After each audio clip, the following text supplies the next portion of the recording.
Hey everybody, what's going on? Rob Cicerino back on a Monday night for the Survivor 41 Patron Q A, and we've got a great episode of Survivor this week and great guest here with us to talk about everything from Survivor 41 and take your calls. Of course, you can hear him every week with Mari Forth on the Wrestling RHAP Up, and I am not as good at introductions as he is. Please welcome in to the squared circle, Matt Scott. Matt, how are you? Wow, I'm great, Rob. I did feel like you were just picking up, getting ready to really like hit that intro out of the park, grab your mic like a ring announcer, but we'll work on it, Rob. We'll talk about this after the show. Thing. I can only be me. Thing. I need a thing. I need to have a thing. I appreciate that. Thanks. Do you want to introduce yourself? Me? Yeah. I think you just broke me, Rob. I don't know if I'm able to introduce making his way to the podcast, hailing from West Orange, New Jersey, by way of Washington, D.C., and the co-host of the Wrestling RHAP Up, Matt Scott. Yay, Matt Scott. It doesn't feel right. It doesn't feel right to do it, Rob. But thank you for the chance to fill that out. You made history there. Okay. Yes. Well, thank you for giving me the chance to go back and reclaim history. Yeah. I don't know what maybe there was another past where you introduced me and where I've never co-hosted the Wrestling RHAP Up, and you're actually the co-host. My brain hurts. Okay. Well, yeah. Matt, great to have you here. This is going to be a fun week of Survivor talk because there's really a lot to breakdown. Looking forward to getting into all the questions. I have a couple of new thoughts. I mean, just to give you like a little behind the scenes of, I recorded a bunch of podcasts like all in a row between like Wednesday, Thursday, Friday. And so I haven't had the chance to talk any Survivor really over the weekend. I recorded with Learsa over on Friday. I recorded with Shawn Clemens on Thursday night and with PG on Thursday. So I did a lot of like Survivor talk like in the first like 48 hours after the episode. And then I haven't really talked about it at all like in the last like 72 hours. So excited to dive back into it. So you've been reflecting on things, Rob. I've been reflecting and listening to some of the other podcasts, and that's like after I do my stuff, I'd like to try to listen to the other shows, and then I have some other ideas that pop into my head. So we will talk about that here tonight. But let's do a quick check-in. We're going to check in on the draft. It's been a minute since we did our patron budget draft update. Sam Moore is here, and then we're going to take your calls. You can click on the link to call in and ask us your Survivor questions. As are we officially in the merge? Like, I don't know. Was that the merge vote? I called it like the merge in quotes. So I think now, like next episode, we're definitely at the merge, but I watched back and I wasn't sure. I heard some discussion of that in the podcast. They unmerged somehow. Mm-hmm. So I don't. This is a confusing version of Survivor that I'm with Danny. I'm not happy about it. You didn't like it. No, like how do you win something and then but you lose? I don't understand. Yeah, you didn't need the hourglass part of it. Yeah, like exactly. It was nothing. Like I think they felt like, oh, it's such a big moment, but like the big moment was like the reveal that like, wait, you're doing what? Like it had nothing to do with like Erica smashing the hourglass. Rob, I don't have a problem with the hourglass. I like time puns as much as the next person. I wish that there were even more, but I do have a problem with the hammer. I feel like with the hammer, they like either found it on the beach and it just washed up, or like they accidentally ordered it on like Amazon Prime or something like that, because that was the random part. I'm okay with time and hourglasses. Mm-hmm. For any hourglass stands. Like I think they showed like a super close up of like Erica smashing the hourglass. Do you think that was actually the hourglass that Erica smashed? Was like, how it close even did they actually get the Erica? camera? Right. Because they got it like super like 60 frames per second. Like, they probably had the camera like right in there. And did she even smash an hourglass? I don't know. Like that's a big liability issue. Yeah. She didn't have any like cuts on her hands though, so that's good. She seemed okay. All right. Well, let's bring in Sam and let's check in on the patron budget draft. Okay, Sam. Let's do it. Sam, how's it going? Sam Moore is here. Randy Newpol is on assignment tonight. Yep, he is not around tonight. Should hopefully be back next week. So. Yeah. Okay. So, Sam, we've got our budget draft update. Let's go ahead and check in on. We lost Sydney this week. Now, Sydney was in the $3 tier. She was maybe priced a little high. Yeah. And something else when I noticed this, now there's one person gone from the $5, one from the $4, one from the $3, one from the $2, and Heather's the only survivor from the $1. Yes. And Heather is still there, right? Debatable. It's the Survivor Twitter account tweeted out a picture of her today. Yeah. So maybe. Okay. All right. But that's the only way I know I have any certainty in that. Yeah. question. So Sydney is out. And so, Sam, what does it look like for our leaderboard? Because the people that were doing great were all the people that had Luvu. But now we have a Luvu gone. Yes. So need to change the window I'm sharing. All right. Okay. There we go. Got it. Drum roll, please. And what's the link to the leaderboard, by the way? It is easy. It is robhasawebsite.com/patron draft. Patron draft. Okay.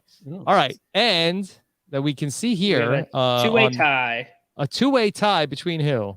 Ryan Hudson and Ruth Abraham. Okay. No, I don't know any relation to Eric Abraham, but yeah. Okay. Maybe. All right. Congratulations to Ryan and Ruth. And do they have the same team also? Let's see. Nasir, Heather. Yes, they do. Just different orders. So the winning combo here was Heather, Nasir, Ricard, and Xander. Okay. So, all right. Good job. So that's what's that? 2 original Luvu, 1 Ua, and 1 Yasa. Okay. All right. Yeah. Matt, you don't have a team, do you? No, I can't. Well, why don't we check in on Sam's team? Let's do it. Yeah, again, let's scroll way down. Not that way down, considering there's like 600. I'm middle of the pack. Deshawn, Liana, Xavier. All right, you're still alive. Xander, not Xavier. I'm sorry, Xander. Sorry. You know what? That at this, like looking at this, it's like a 3-point font. So I see an X name, and you don't know what I'm going to say. I could bring it up even more. I did see there are a couple people who have unfortunately been eliminated, so we're starting to get to that point. Yeah, I mean Xander and Xavier, not too far off in the what they both have. XA and end with an ER, right? Basically the same person. Hey, maybe double winners. Oh, wow. Yeah, it's possible. Okay, so Xander somehow gets there. All right. Yeah. There you go. All right. Before I go, I actually have a plug tonight, Rob. Oh, what do you?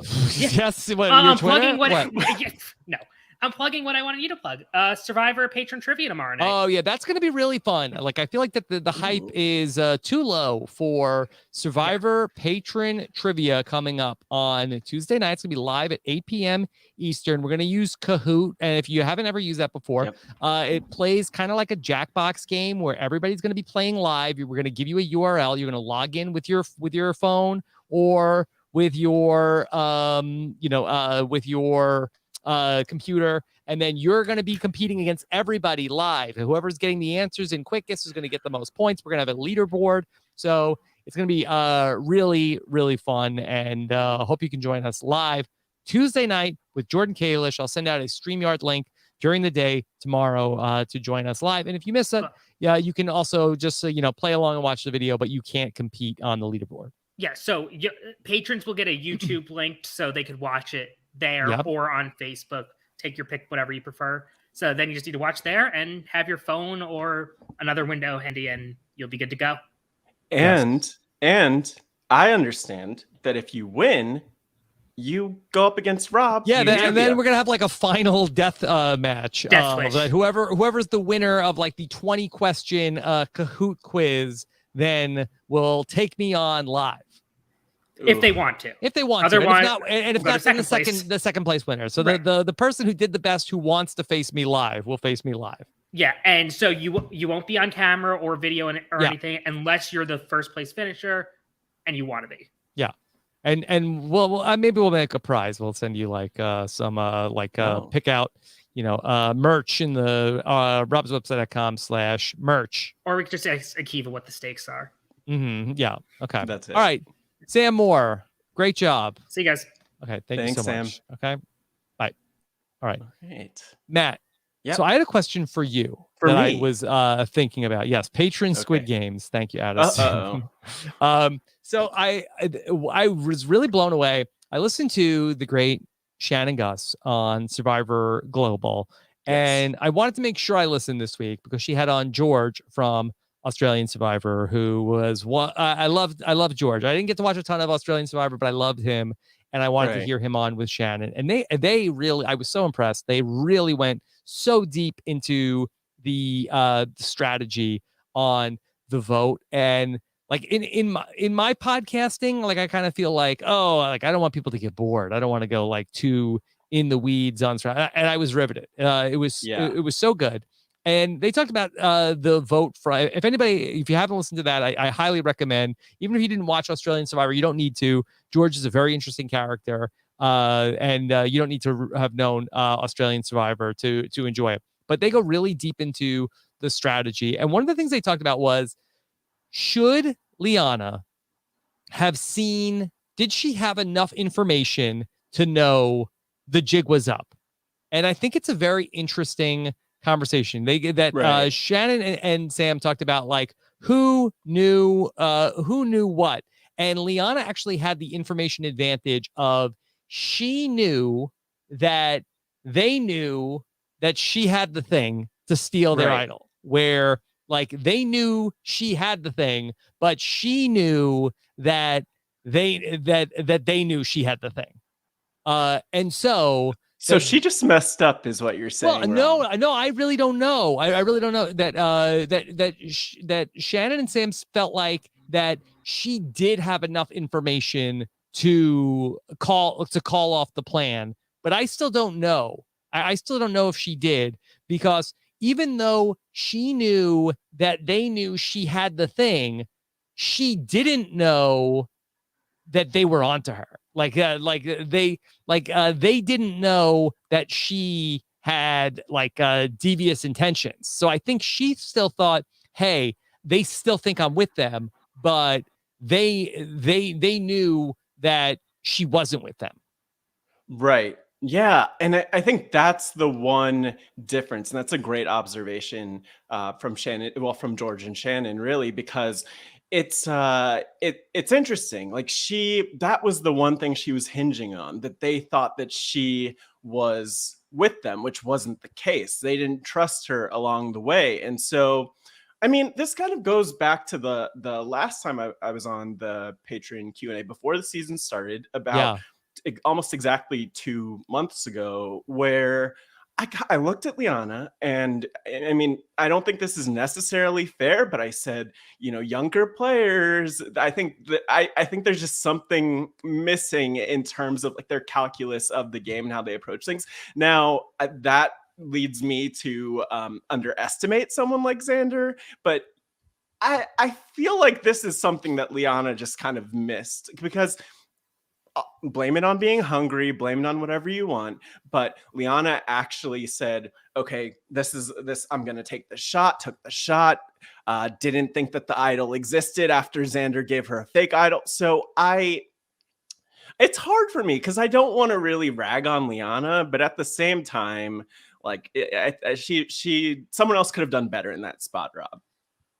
It's really hard, and like I'm like a little bit more in the camp. I don't know if she could have known that they knew they were onto her. Like I'm not sure she would that. I think she thought that the plan was foolproof. I don't think she ever thought that Tiffany would betray her, and I guess she must have felt like that.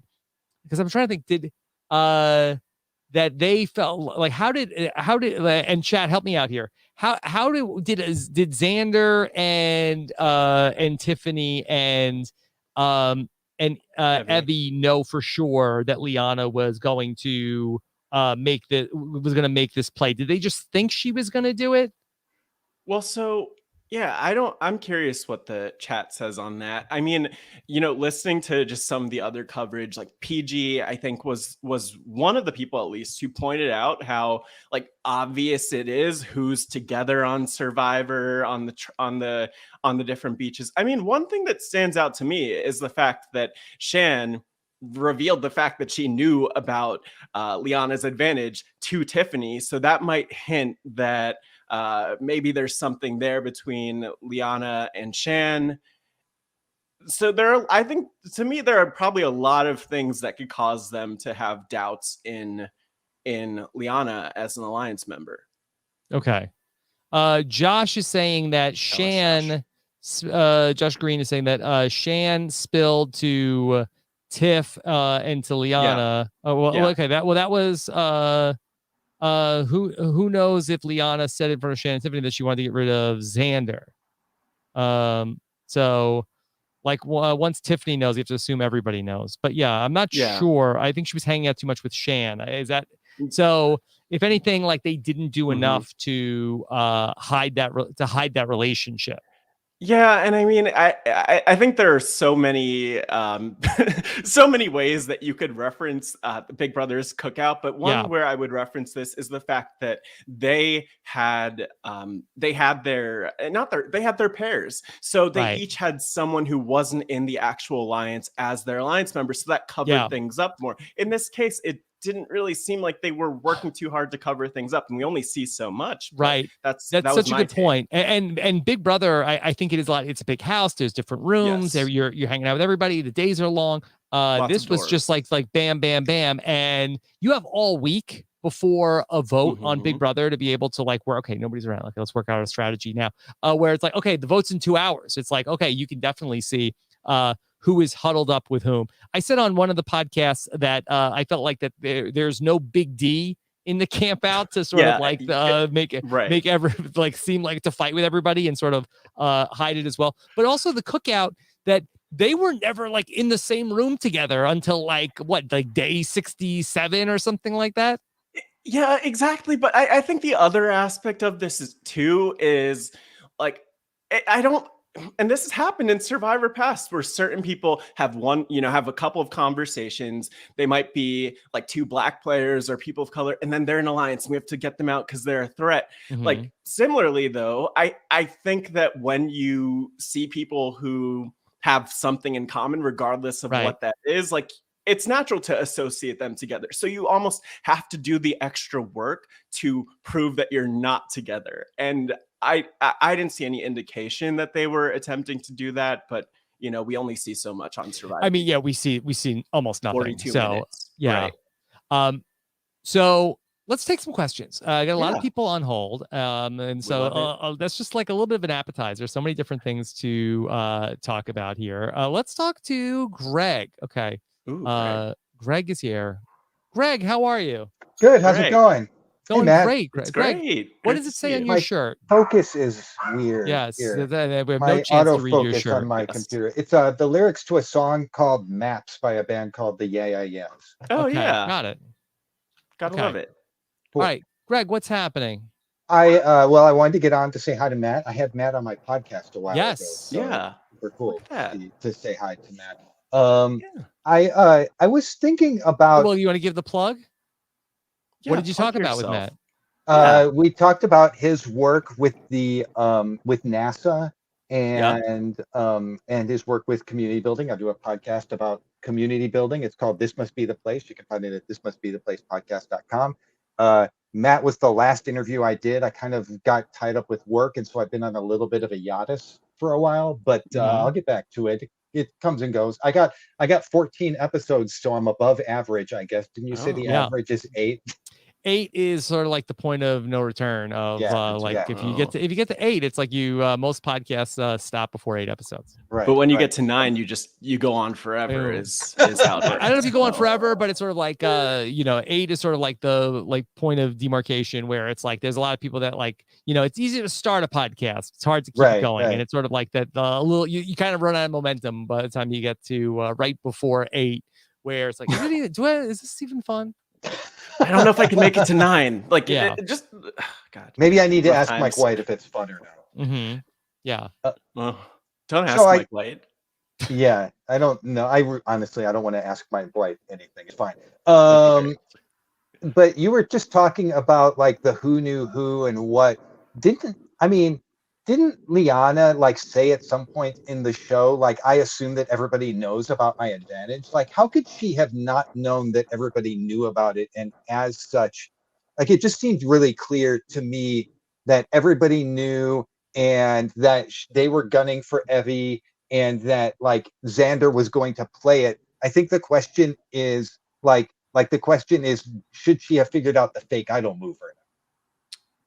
Yeah, I think I think that's a great question. I guess we don't really know, too much like how much she thought through the different possibilities when it Right. came to the idol moving around. And if I'm in her shoes, I really loved what Shawn from the Hollywood Handbook was saying about this. Like, you want to put yourself in the player's shoes, and I always find myself putting myself in the player's shoes. Like, do you want to be wrong taking the shot at the person that you thought had the idol, that you were told had the idol? Or do you want to be wrong taking a shot at someone who, as far as you know, has never had the idol, but maybe there's a chance? Like, I don't know if there was really a great move that she could have made here that would have seemed like a smart move that would make her look good, especially with the idol just shifting around potentially between Tiffany, Evie, and Xander. Right. I think the other thing in Liana's favor is that maybe she felt like, hey, like they probably don't think I'm going to use this tonight, where if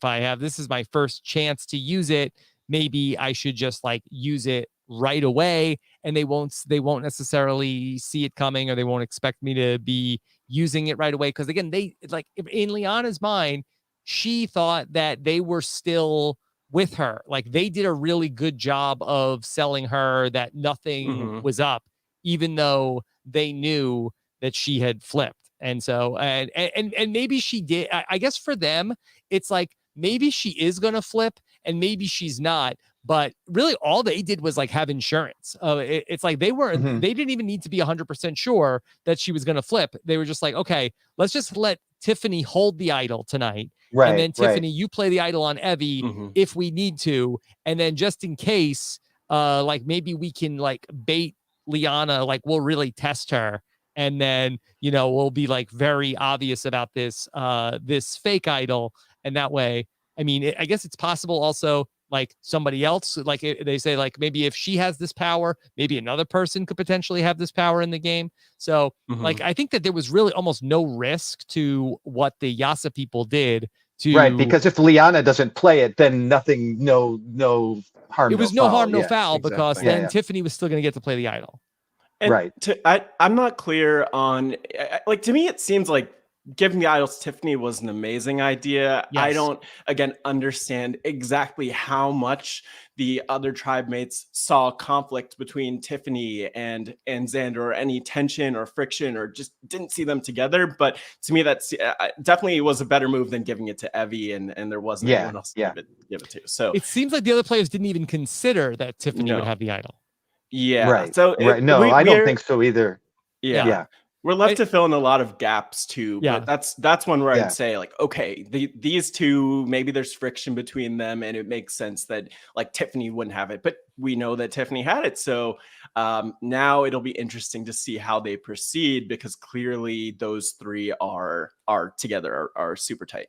And just one other thing that George brought up on the podcast with Shannon, that George felt like that he said he would have liked to have seen Xander go to Liana and say, look, I know what you're up to. I know what you're doing tonight. You steal Nasir's idol, and this is the chance for us to get back together, get Nasir's idol, and sort of and like pull like a Godfather. And I don't know if George was also saying that he should get Nasir's idol and give it to me. I don't know, but I thought that was interesting, like the move to like really strong arm Liana at that point of like, I call her out on, I know what you're planning. And this is, and you're busted, and take Nasir's idol away, and let's vote out Nasir. Or I mean, there's also a world where we take the Godfather out of this, and where he just directs her to take the idol from Nasser. Like that, Nasser would have been a safe person to take the idol. Yes, it would have been Mhm. much safer. Yeah. Right. But I think that and while I do think that probably would have been the best move overall for Liana, because it keeps her options with Yasa open, and it keeps her options with Danny and Deshawn and Shan open. I think Danny and Deshawn were really steering away from that idea. I think that for Danny in particular, I think that he really wanted to see it be a woman who goes out this round, and I think that Danny and Deshawn really wanted to keep Nasser, who they felt like was like a number in their pocket, and so those guys in particular were like, no, we're not getting rid of Nasser. No. Do Danny and Deshawn know Nasser has an idol? I think they must. I mean, we haven't seen it on the show. I mean, I would think that it's almost 100% between Evie telling Deshawn about how Xander had to say the thing to being in an alliance with Shan, who has the idol, who knew. Of course. Yeah. Yes. So I would say that there's almost no chance that they don't know Nasser has the idol. Yeah. I mean, unless Nasser passed it to Heather, you never know. I guess that'll be the big reveal. Maybe that's where Heather's finally going to get some screen time. Yeah. Yeah. Okay. Greg, anything else going on? I mean, the only thing I was thinking about that I was going to ask initially was like, how do we feel about Xander's move not to play the idol for Evie? Because originally I was thinking this was really dumb, but when I was listening to Shannon's podcast, one of the interesting things that she was talking about was this idea that like maybe Xander didn't really care if Evie got booted out or not. Like he sees that Evie has betrayed his confidence. You know, he's much more concerned about keeping his idol than about whether Evie stays or not. So maybe it wasn't actually as dumb at all. Like, do you feel like that tightness is there, or has he maybe kind of to some extent cut bait on Evie at this point? You know what? I heard that part of the conversation, and that was interesting to bring up. The fact that like how much did Deshawn kind of throwing Evie under the bus really factor in? But I almost feel like that people's minds are sort of like already made up at tribal council. I don't think that I don't think that Xander changed anything. I wonder, maybe did he talk to the right person in the live tribal council that really gave the impression, look, we just want to get rid of Sydney tonight, because I feel like that that they, after the second huddle, I feel like it was Deshawn who was pushing more to put votes on Evie. And in my exit interview with Sydney, she mentioned also that Deshawn was trying to keep her and trying to keep her in the game. And Deshawn put his 2 votes on Evie. So I think that it was really Deshawn trying to drive the bus on, getting enough votes for Evie. But I think that maybe Xander might have just talked to the right person that made him feel confident that Sydney was going to be the person to go home. I mean, Sydney played her shot in the dark. So there must have been enough talk that the target was Sydney at that point. But even if Evie were to go home, I think, I would say, to me, it doesn't seem like it's a desperate situation for Xander. Like, I think in that situation, it makes sense not to play your idol, because if Evie goes home, you still have your idol. You also have the chance to potentially work with this new merge tribe. I mean, we look at Deshawn and Danny and maybe even this year, pulling them in and thinking about the men, like that could be a strong course. So the one thing I could take away from this is that Xander didn't feel like there was enough of a risk to play the idol, which probably, at least to me, hints that, he has options in the game, and it wouldn't have been, a game-ending move if Evie went home. Okay. Yeah, I mean, that's kind of what I was thinking too. And sometimes being on the bottom with only yourself or 2 other people is actually not a bad place to be. Like, because that's a place where you've got just enough, you don't have enough numbers to be dangerous, but you've got just enough to work into a crack and try and join one of the side alliances or create your own new majority out of it. Mm-hmm. Okay. Greg, we got so many people on hold. Let me keep going, but always great to catch up, Greg. Okay. Greg, thank you. See you later. All right. Let's say hello to Colleen. Colleen. Hi, Colleen. Hello. Hi. Hey. How are you? Hi, guys. How are you? Yeah, we're doing great. Pretty good. I mean, I don't want to speak for Matt. I'm doing great. Well, I mean, I'm great. Okay. You guys look great. So you must. Oh, Colleen, thank you. Okay. Ooh, right. Yes. So anyway, you guys cover so much. So a lot of my questions have already been answered, but my question that I have not heard covered on the plethora of podcasts that I've been listening to that you guys Yes. put out is, so at the beginning of the episode, Jeff told them to drop their buffs, Yes. handed out the new buffs. Yes. Now, are they merged? Are they not merged? They never got any buffs back. At the end of the episode, Jeff did say, "All right, here's the rest of your buffs. You're officially Oh merged." damn, I missed that. Okay. Jeff At the did end. say at the end of the episode, but it is so stupid. Of like, all right, you have buffs. You made the merge. Okay, drop your Right. buffs. Now you didn't make the merge. I Like, didn't understand that. yeah, Like, stop why? it. Why did they have to drop their buffs? I don't. Yeah, It's well, very I mean, silly. Safe? look, What? Makes no I didn't- sense. I don't Okay. know why they ever have to drop their, just like put in your pocket. Well, You know, I mean, that's why? cool. But they're Yeah. still part of a tribe, right? That never changed. So Yeah, I guess Maybe- maybe in Survivor 41, you don't get your merge buff until like until you're merge. not, but until you're that safe. every other time on Survivor, I think this might be the only time in the history of the show that people don't have buffs in this past episode, because Right. you are on a tribe, you have Right. buffs. When you go to the edge of extinction, you don't have a buff. They take your buff away when you go Oh, to I the edge don't of think I extinction. Okay. I believe. Rob, were they on a tribe I don't know. technically? I know And what that's was why the I'm tribe's so name? confused. And I know this really doesn't matter, but it just kind of bugs me. Like, what do the buffs have to do with safety or not safety? Mhm. Like, you're part of a tribe, nothing. and that's why I thought maybe, since I missed the very end, that he gave them back, I thought maybe there was another flip. Yeah. That They you might all have had know. buffs on the edge of extinction. I see Reem in my mind wearing a buff. But Yes. I know at Redemption Island you had to burn your buff. But yeah, Okay. Colleen, it was very silly. It was the silly. Like, idea. it just bugged me, and I just had to bring that up. You know what it was like, Matt? It was like in Yeah. Big Brother 19 when Paul came Okay. into the house and gave friendship bracelets to Yeah. everybody. Is that what Yeah, they and are? what was the point? Friendship bracelets Oh, now. yeah. Well, You get one. that and you Paul have came in friends. on night one, and that Paul was going to give out friendship bracelets to 8 people, and they Yep. were going to be safe. I Right. and don't then- remember Yes. that. Oh yeah, that was. And then I and blocked then it the other out. people who didn't get friendship bracelets, they were up for eviction. And then I think that there was like a couple of people that were safe, and then ultimately like there were 3 people on the block or something like that.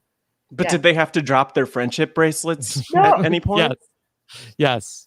Big Did question. they? I Okay. don't know. Okay. Yes. that I'm just being really- corrected. Yes. That they did have buffs on the edge. So Yes. this is the first time Yes. ever that there was a group of people on Survivor that had no buffs after they I'm got off also the boat. hearing Addison saying on day 1 of Palau they had no buffs. Okay. Day 1, but not day. What were we on? 10. I don't know. I guess the game didn't start yet. That's why they didn't have buffs. Okay. It So was it very makes silly. sense. Of all the things they did, Yeah, it was this was a very minor thing, but it was very silly. To me, it was Yeah. important because the buffs are a thing, right? Yes. And why do you not Yes. have a buff? It really bothered me, so I just wanted to get that out there. Mhm. I think at the end of the day too, it's like there's so much that this season changes. I really I love the conversation that you had, Rob, with PG, because that actually led me to listening to her podcast, The a one little with Neil bit Patrick more and Harris? hearing exactly and listening to and hearing more about like the mechanics of game design. And it was really fascinating because one thing that I think that where they messed up is you establish the rules of the game. People win immunity, they're safe. People have buffs, they're in the game. People are in the game, they're on a tribe. But if you take those things away, then like people are left to question things like, what's the game? Are any of the rules What does it mean? safe? 'Cause it's a choice. It Yeah. was a choice to have Yes. half the group not have buffs. Yeah. Not to explain, like he didn't say like the fire. Yeah. Every episode Yeah. we have to hear when you have fire, it's your life, blah blah blah. So like, okay, we're taking away your buffs. We're not going to tell you why we're taking them away. We've never taken them away in 41 seasons, but half of you do not have buffs, but we're not going to tell you why. Mhm. So I know it's a minor thing, but it just really bothered me. I can't. I know. Yeah. Yeah. Okay. All right. We're Well, with you. We're with at least you. that's Yeah, like thanks. they'll have buffs next week. At least that's not something we have to worry about again this season. Thank God. Okay, that's cleared up. Yes. Rob, don't speak too soon. I mean, I guess I can. Yeah. All right. Well, Colleen, anything else?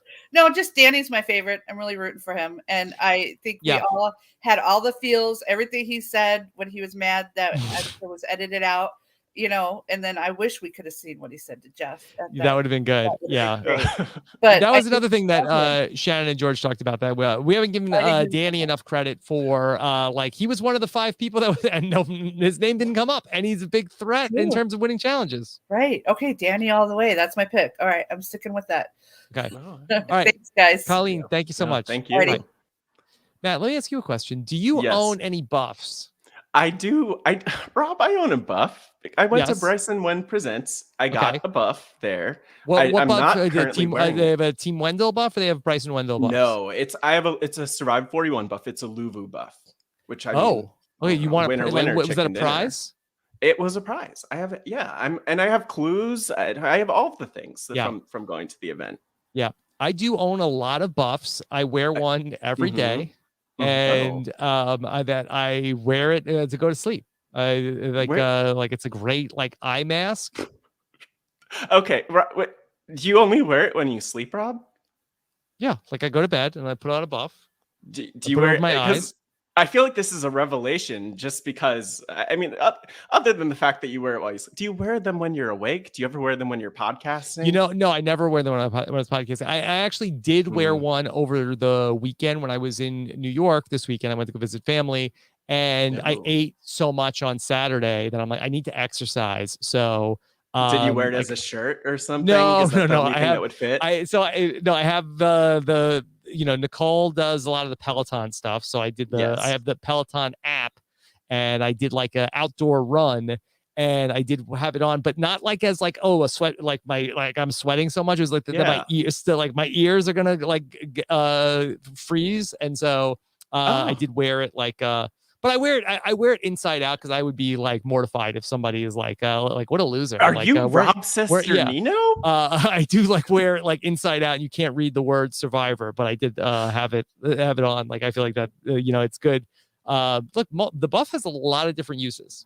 I'm sure you were recognized a lot, and people just kind of left you alone. I ran away from anybody that was gonna come near me. Yeah. Yeah. So, wow. Look at that. If any patrons saw Rob in New York running, just join in and let us know. Yeah. Okay. Let me bring on Ben. Ben, what do you think? This is.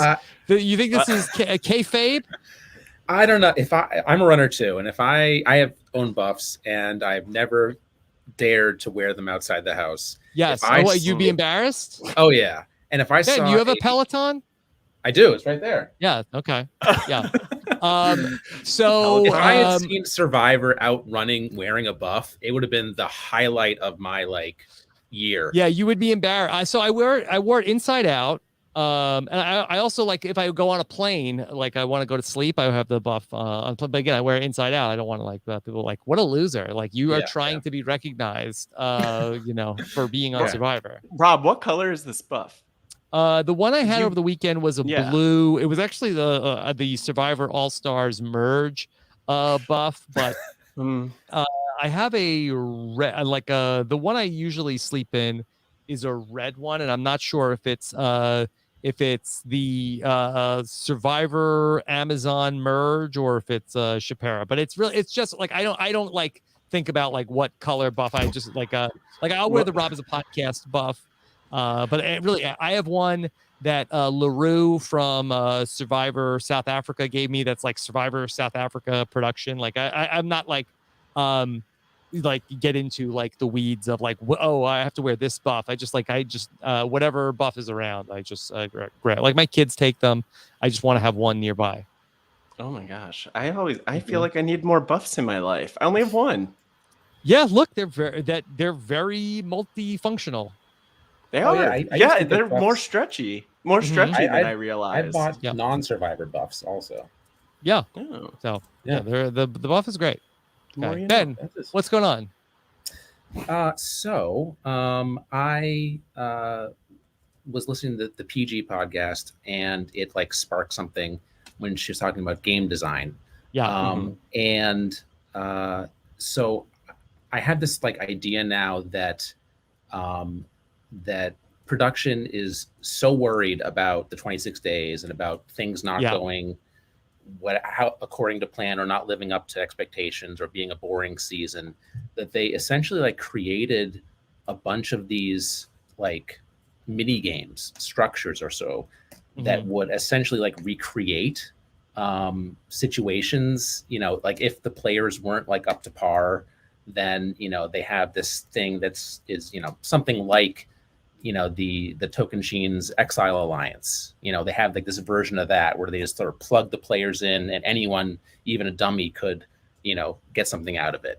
And I think the merge twist is essentially like, it's something we've seen before. It's like the Cagayan merge or the Cochrane in South Pacific merge, where you have two factions and one person in the middle essentially deciding which of those factions they're going to go with. And so Erica was essentially deciding either, the majority Luvu group is going to be vulnerable, or the other majority Yasa group is going to be vulnerable. Yeah. But you know what? If that's really what they wanted to do, they should have let people draft their teams. And then it's like, okay, these 5 self-selected, these 5 self-selected. And now hey, you two, you didn't get picked. You're in the middle. Yeah. You're on in the a bad outs. spot. Yeah. You're in a bad spot. Nobody likes you. I totally agree with you. So, I mean, if that's what you wanted, then don't make them randomly draw rocks. Yeah. I mean, it feels like almost like the sort of like escape room version of Survivor, where they just sort of put into this, and this you have to make this decision, or not letting it sort of develop naturally, like the great sort of dilemmas in Survivor have, but just sort of forcing them into the situation. And I get why they may have been worried about it, but it again, like, I'm not the first person to say this, but this is a great group of players, and like they would have figured out how to make things interesting. To me, it kind of seems more like a situation where they had just so much in their bag of tricks. And if you have a bag of tricks, I've never had a bag of tricks, but if either of you have them, you want to use the tricks in the bag, and they were doing that. And they've just, the production crew has been sitting back, just waiting this whole time to unleash whatever they come up with onto the players, into the game. So I feel like that's part of what we're seeing. Like I'm sure they're so proud watching it all back and seeing the twists and how even this past episode, how they turned out, especially with how happy a lot of us are with the result, and because we're all very results oriented this week, as opposed to not being fans of twists in past weeks. So I don't know if this has anything to do with the quality of the game itself and pulling things out of the players. They didn't, PG, you referenced the podcast. PG talks about just the fact that like you design a game for the purpose of, setting players up to be entertaining, to get things out, especially when it's a show. And but I don't think it was needed with this cast. This is a really entertaining group, and I love everyone else who's still in the game. Matt, I think it's a little bit like that. There used to be like people like who posted like once quarantine is over, this is gonna be like people are gonna be doing blah blah blah blah blah, and it was like the Survivor production crew was just like waiting to get back out to Fiji for a year and a half, and it's like when we get there, we're making the most of it. We're not letting, we're gonna dance ever. Like nobody's watching. Gosh, doing it all. That should have been one of the phrases. Make every moment count. That could be another one. That was I'm sure that was on the list of 1,000 phrases until they got down to broccoli and butterflies and everything else.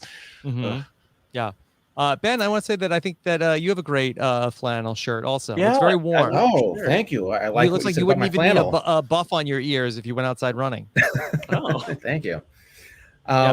So the other two small things is that I think. Do you think Deshawn wasted his extra vote? I mean, based on what we saw, I think so. I think that it was like a little bit of a Hail Mary. I know he was desperate. Was very concerned that people were going to vote for him.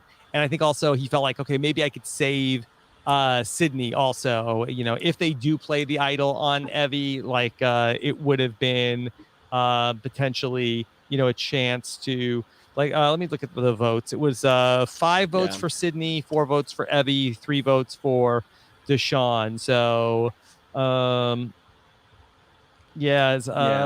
only I think it was so chaotic. I think the live travel made things so chaotic that a couple things, like I think Deshawn didn't need to play his extra vote. I also think Sydney completely misplayed the shot in the dark. I think if she didn't play it, because I was reading one of her exit interviews, and she said she would have voted for Evie, which would have made her tied with Evie.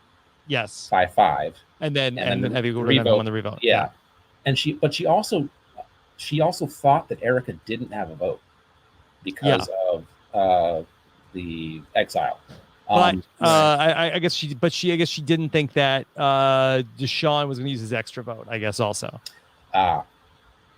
Right. So I think that does change the calculus a little bit of like if she thought that Erica didn't have a vote and thought that Deshawn probably didn't have an extra vote. So she thought it was going to still be like 4-4, maybe or something along those lines. Yeah. It's the math on this one is. I was trying to figure it out for a while. It's very. I mean, it's complicated. Like we had like a DVR. I watched the episode multiple times, and I'm still like imagining the real time. Yeah. And I think the other thing too, there's the question of like, did Deshawn waste his vote? But where I'm kind of getting caught up is like, was it a good move, or is it justifiable? And to me, again, things were so chaotic that I think it was a smart move, especially because he had votes on him. His back was against the wall. If it was insurance, if Xander played the idol on Sydney, then all of a sudden, now there are 4 votes on Evie, 3 votes on Deshawn, and Evie goes home. If he extra vote. If he doesn't use the extra vote, then it's a tie between him and Evie. And I'm pretty sure he would stay, but I guess it's a little more dicey. Right. Yeah. I think this was the knowledge is power. I think this is sort of the best case scenario we could have hoped for with it. Yes. And being extremely entertaining, but not really affecting the outcome. And I said this on a couple of the podcasts. They got lucky that everybody did know that that advantage was in the game and allowed the players to maneuver because people knew it existed. So I think that they really did catch a break. Complaining about for a long time is that the players not knowing what the rules are. And I think the other piece of it too is just like there's like so much there that it happened to work out, but I mean at the end of the day too, like I hope that we don't have to see this again. I also hope that players in future games aren't paranoid about this twist and making really irrational moves in, at least as we understand Survivor, because of what they're seeing in this game. That's the thing that I'm worried about. Like I keep thinking I have the voice of, well, really more of the face of Luwan. I don't remember Luwan from Big Brother's voice exactly, but I remember his face, and it's there, and I see a lot of people making Luwan. I'm sure he does, probably very smooth and sensual. And I feel like I don't want people making those moves because they have conspiracy theories about what production would come up with. That's not fun. Like, you want a game that you could strategize to play and win, not fall into like a scenario that just so happens to align with production because production's twists align with your game. Like it's a trickier game to win these days, and I don't know if that's fun to reference Mike White. Okay. All right, Ben. We got to get to some more calls, but sure. What's one other thing? Just one quick one about Nothing But Netflix. Yes. One idea for, I know you're talking about Cowboy Bebop on a previous. Yeah, in a couple of weeks. Yeah. You might want to consider like doing, because I believe it's going to be a pretty faithful remake. You might want to like have one of you guys watch the original and one of you guys watch the first episode of the new one. So I think we will probably at least have a guest that is familiar with the old one. It seems like almost like a RHAP idea. Yes. Although Akiva would never watch either Cowboy Bebop. No. Yeah. Yes. When was that on? Guys. When was that on TV? I don't know. We'll come back to that. We'll talk about that later. Ben, what number episode are you up to in the RHAP rewatch you give up? I just finished the live in Minneapolis. Oh, okay. Nice. That was fun, right? That was a lot of fun. Yeah, yeah. Yes, Oh. yes. Shout out to Craigslist Carl. Yeah. Yeah. I'll catch up An with you in the icon. Discord. I have some ideas for the app idea. Great. Okay. All Awesome. right. Take care, All right. Ben. Bye. Thanks, Ben. Okay. All right. Oh, let's gosh. say hi to Lori tonight. Lori, Oh, Lori. Lori, who keeps a buff on her luggage. Okay. That's a good move, Lori, because Hey, then it Lori. helps that you can find it. Nobody grabs the wrong one. Oh yeah, I was a flight attendant, so Yeah. you had to. You know the hacks. Oh yeah, you have to decorate your bag. Write Yeah. that one Okay. down. Lori, what's going on tonight? Not much. I had a question about with Xander giving his idol to Yes. Tiffany, Yes. and then he had a say, told Tiffany what to do. I thought if they give their idol away, they give the rights to how Yeah. it's used. So I think that, just to be clear, I think that Tiffany, if she wanted to, could have played the idol on Evie. I think that Tiffany was being respectful to Xander and saying, look, I'm just holding this. What do you want me to do? Am I playing it or not? That I think that it was like she was like deferring to him. But I think if she wanted to, I think she could have stood up and said, you know what? Hey, sorry, Xander, I got to do it. I'm playing this for Evie tonight. Yeah. Or Xander could have leaned over and said, "Hey, play this for Evie," which is I didn't like that Tiffany was asking out loud in front of everybody. That's a good point. That was a lot. She gave away her power. That was too much of a tell. Yeah, especially in the archetype that she is, where that, as like the mom, like I feel like that she already has sort of like the baggage of that. If she gets to the end, that people may say like, hey, you were carried here, and then to like publicly defer to Xander as like, hey, this is his move, not mine. It keeps the target off of her back, but I do feel like it kind of hurts her in the long run in terms of like making her case. Yeah, because I don't know how many people knew. Everyone thought the idol went to Evie. Mm-hmm. And it was I was actually surprised when Tiffany said she had it, because I missed it, or like I didn't know Xander and Tiff were that close that he would trust her with it. Yep. Lori, what would you have done if you were in Tiffany's spot? I love this question. Oh, I would have been the same as Tiffany. It's hard because it's like if you play the idol and you're wrong and you waste it, like you look really bad. And then like if you were wrong and Evie gets voted out, like you don't want Evie to be like blaming you that you didn't do it. Like, hey, it was Xander. Look, this is Xander's call here, not mine. Well, I think if Evie was going to the jury, I would have done different. Mm-hmm. Right. Not being the jury, then it's terrible, but sometimes you make different decisions. Yeah, I think that's but then again, I mean, to hold on to your idol and to still have that is powerful.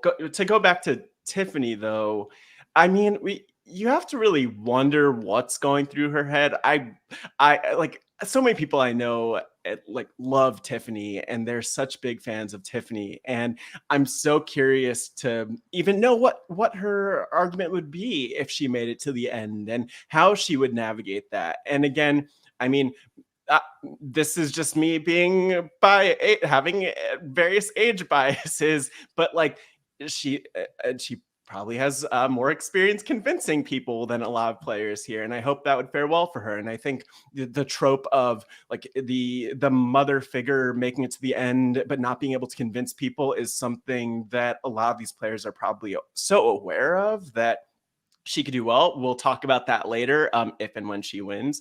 But like this, I didn't really love the way that that this was played in the moment. But maybe it's like 3-dimensional chess, I don't know how many dimensions chess is supposed to have, Rob. Mm-hmm. But like maybe she was. I think normal chess is 2D chess.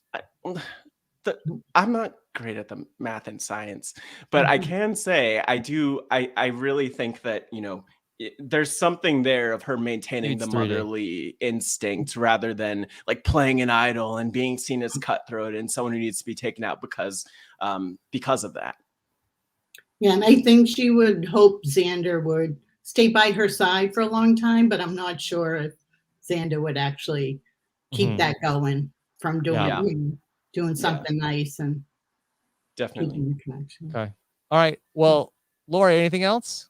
One quick thing. Did you notice the immunity necklace is so small and nice? It doesn't have all kinds of points and craziness. Oh, do you like it? Do you think they reimagined the immunity necklace? Yeah, I like it because I always watch Jeff putting it on and off people, and I'm like, is he going to hit them in the face with poke them with something?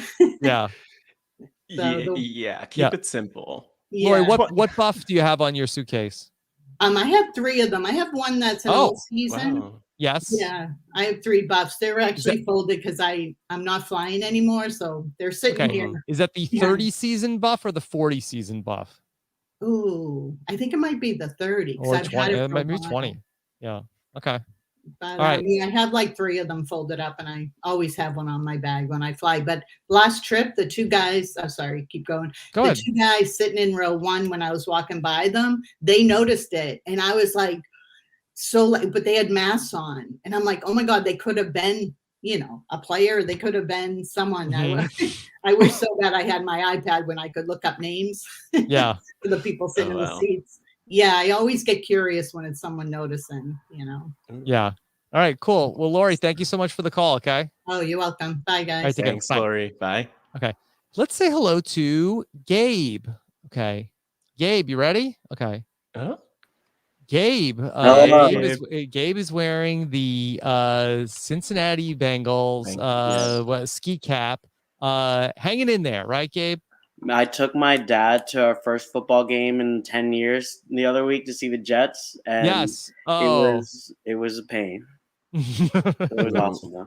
Yeah, I know. It was a rough day yesterday too, right? Oh, I can't. I don't even want to get into it. Okay, sorry. All right, we're every other team lost. I won't bring it up. Yes. Okay.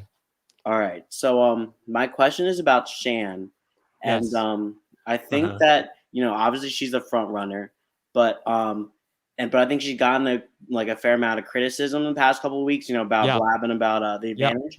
But what if Shan's actually doing this on purpose, in a way, almost the way that Tony tanked Sarah's game by voting out Sophie? She's almost tanking Liana's game and forcing her hand because she's only coming into the merge with 1 ally. And now if she limits Liana's options, Liana has to work with her. Yeah. What do you think about that? Well, you think she has Ricard too, but Matt, do you think there's any chance that I hear what you're saying, but I almost feel like that she was like she was trying to tank Liana's options by having her turn against Yasa anyway, like whether the plan worked or not. Is it any better for Shan that the plan didn't work, Matt? No. It would have been great if the plan worked. If Liana got the idol. I'm just thinking about. I'm just talking about like the subtle drop in the get the advantage. Because that crossed my mind. And then just saying and then Liana says, "Oh, but do you think Xander might have given it to her?" And Shan's like, "No, definitely not." Yeah. When it's like. I did think it was possible last week that was the case, but I don't think that it was the case this week because I think that we would have seen a little bit like Shan has been very vocal about her evil intentions in confessional, and so if she really was like, hey, hey Liana, what you don't know is really I'm trying to tank your other team, so you're with us. I will say, though, I don't think it's such a bad thing for Shan because ultimately the outcome of this was Liana is done with Yasa, has got nowhere else to go. And the person who went home was Sydney, who was an ally of Danny and Deshawn. So Danny and Deshawn kind of have nowhere else to go. So I think that Shan is the person that needed the camp out the most out of those 4. Like she's the only one that really didn't have any other options besides Ricard. And basically she sort of undercut and maybe, and again, not by design, but that Danny and Deshawn don't have a number. And then Liana has nothing else except the camp out. Yeah. And I think Shan can now kind of pivot between Yasa and Luvu and kind of work with the camp out and just kind of go from one side to the other side and flip back and forth. What do you think, Matt? That'll be interesting to see. I think so we have to do so much piecing things together when we're watching Survivor. Yeah. But if I had to imagine anything, so Liana and Shan have their time together. And I mean, like that bond, especially just as two Black women, is so strong. And Yes. they indicated that in talking about that, which is one thing. But even more, I would imagine, because there was something there between Liana, Tiffany, and Evie that, you know, maybe Shan said, oh, I'm walking up to Tiffany and Liana, I could mention this. Tiffany knows about this. They're tight. Like I could trust Tiffany, when that was not the case. So it was, to me, that just a slip by Shan. There was, I don't know how that happened, but it happened, and it wasn't a good look or a good move there. True. Yeah. I feel that. Yeah, just from looking at it, just felt like Shan might, like, she's been so good up until now, and it's just hard to see her kind of just like make mistake after mistake, and just like, is there another reason to it? And I think we also have to give Xander some credit, because it really seemed like that, going back to when Voce got voted out, it seemed like, okay, well, the story at Yasa was like, they're doing an all women thing. It's gonna be Evie and Liana and Tiffany, and they're doing all women thing, and Xander is dead to rights. He's screwed. And it seems like that Xander like was able to infiltrate that enough where that at least like that he got close enough with Evie to at least make Liana feel like that, oh, I wonder if Evie really is with Xander. Xander got close enough to Tiffany to where then Liana really, you know, was, you know, didn't hesitate too much to jump to something else. I originally thought that, okay, great.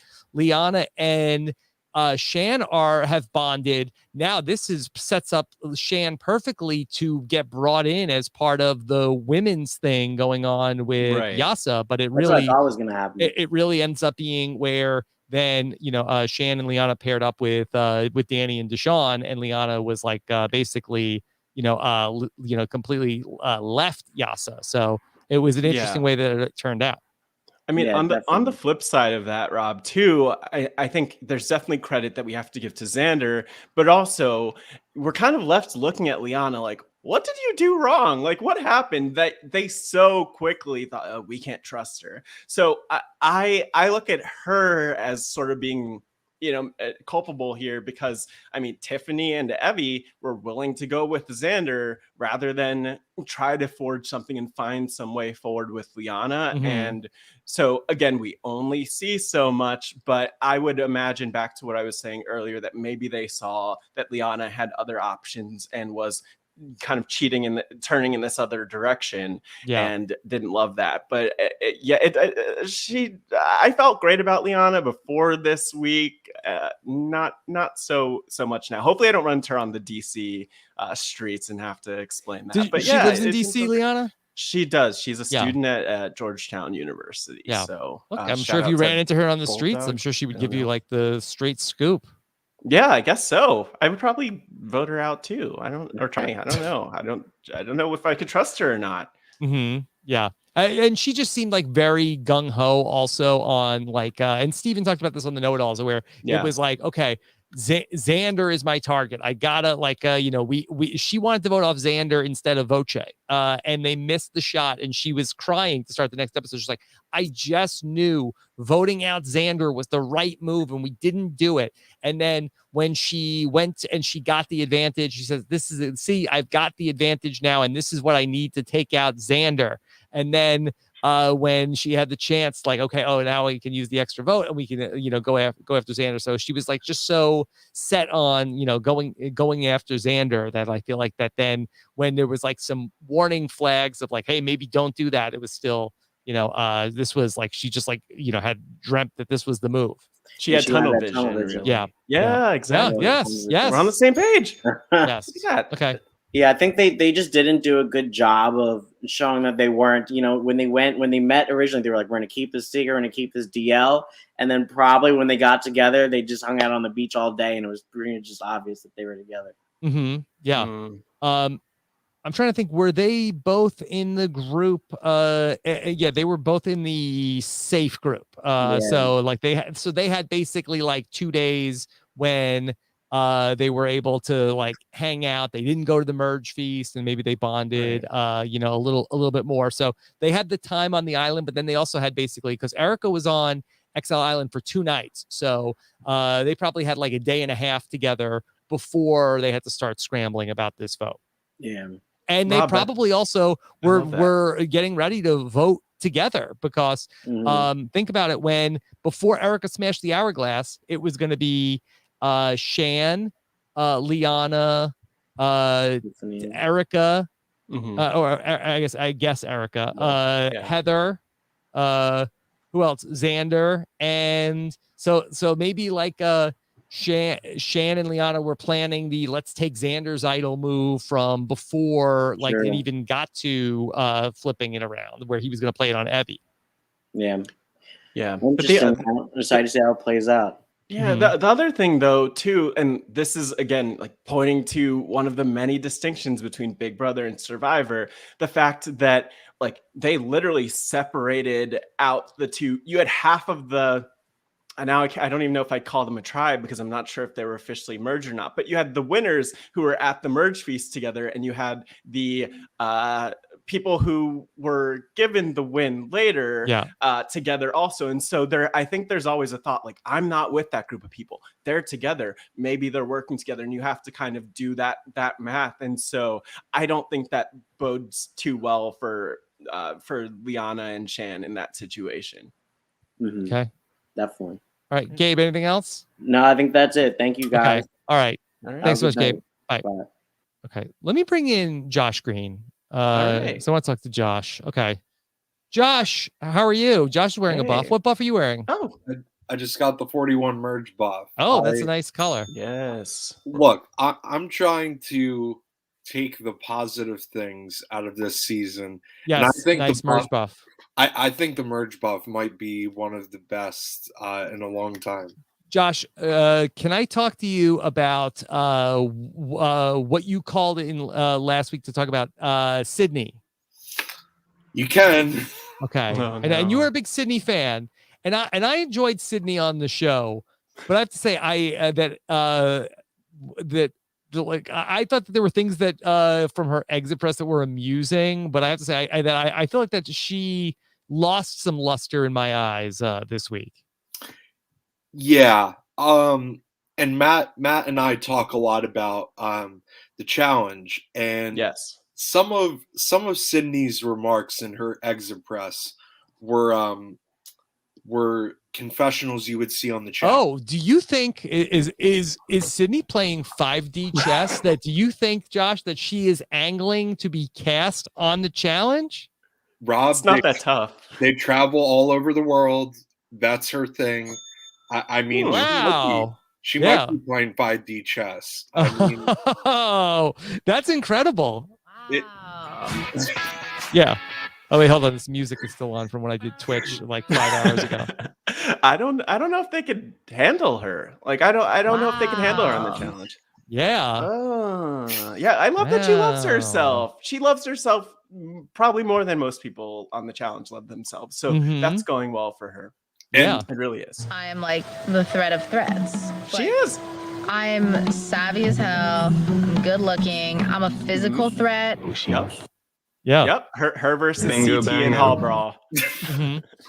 So yeah, that's amazing. Okay, so maybe you think that she was okay. So now I kind of changed this around because you know, I don't people like I was like in a bunch of Twitter threads where people like, hey, I love Sydney, and people like, I don't like Sydney, and like, well, you know, like I think she's like Tyson, and there was like a whole thread, and then but then people made the point like, yeah, but Tyson is kind of like joking when he says a lot of these things, and I don't think Sydney is joking, but no, she's not. Like maybe like Matt, what do you think? Like kayfabe, is she trying to get on the challenge? No, it's a shoot. It's a shoot, and I know that.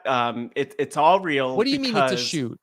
It's a shoot, meaning it's real. The shoot is a wrestling term. Kayfabe is a wrestling term. Is it shoot SHOOT or shoot like like Shoots and Ladders? Oh my god! Oh, SHOOT. Okay. Yeah, Shoots and Ladders. But we're not. We'll have to talk later about the games that you're playing. Yeah. Yeah. Look. Okay. Well, here's the shoot thing in the dark. to me, like, how do you not a shoot in the dark? Yes, that she was doing a shoot in the dark, and she was just, to me, she was venting. Like, how could you not be that upset when you feel like you won the immunity challenge, and then you had that taken away? Honestly, if I am a a positive person, I think under normal circumstances in exit press, I would have great things to say about people. I'd probably compliment Jeff Probst's hair. I would be going off if I were in her shoes. This is not okay. She should protest or sue somebody. That's what I would do if I were. Well, maybe not sue anyone. I don't want to encourage legal action. But the point is, it made sense that she was as upset as she was. Like, how could you not be in that situation? Now she is a law school student, so maybe she can represent herself in the court of law. And Your Honor, you know what? F everybody. F CBS. F them. I'm tired. I want to go to bed. I'm awesome. Trial of the century. Yes. So I did see those threads that you were talking about, Rob, and maybe, like, I think Tyson 2.0, 3.0, 4.0 was joking, and I wasn't active during Token Sheens on the Twitter streets, but he was rough to Sierra. So yeah, sure. Yeah, that's true. That he was very hard on Sierra. And I think he felt like that nobody liked Sierra, so it was okay to do. It was not. But yeah, like, I just feel like that. But he does have like a sarcastic sense of humor, like about many other things. Like I don't feel like that Sydney is super sarcastic. Yeah. No. I did want to point out one quick thing, and then I have a question, and I'll let you get to everybody else. But I was so confused until the news about Sandra got announced, and I won't say anything past that if you don't want spoilers. But I mean, I think that you could talk about casting spoiler for Australian Survivor. I actually don't think that the seasons got put on Paramount Plus because of Sandra. I think they got put on because of the twists that we've seen in US Survivor that have been somewhat seen in Australian. Because I won't spoil any seasons there, but it's looking very much like half the tribe being not eligible to be voted for. So I think you might be overthinking it a little bit here, Josh. I just think that they had the rights to it, and I don't think it's necessarily like it's like a creative decision where it's like, hey, Australian Survivor's got a lot of twists. We're going to do a lot of twists. Let's get people watching Australian Survivor to sort of like chum the waters for like all these crazy twists that we're going to do. I just think it's like, I think that the rights to Survivor are, were available, and that they, didn't have it anywhere you could watch it on American audiences, and Paramount Plus is like, hey, what could we be doing to get more subscribers? Hey, like, we can, 10 play is like, here, you can, license our Australian Survivor, and let's put it on because we already are the place to go to for Survivor.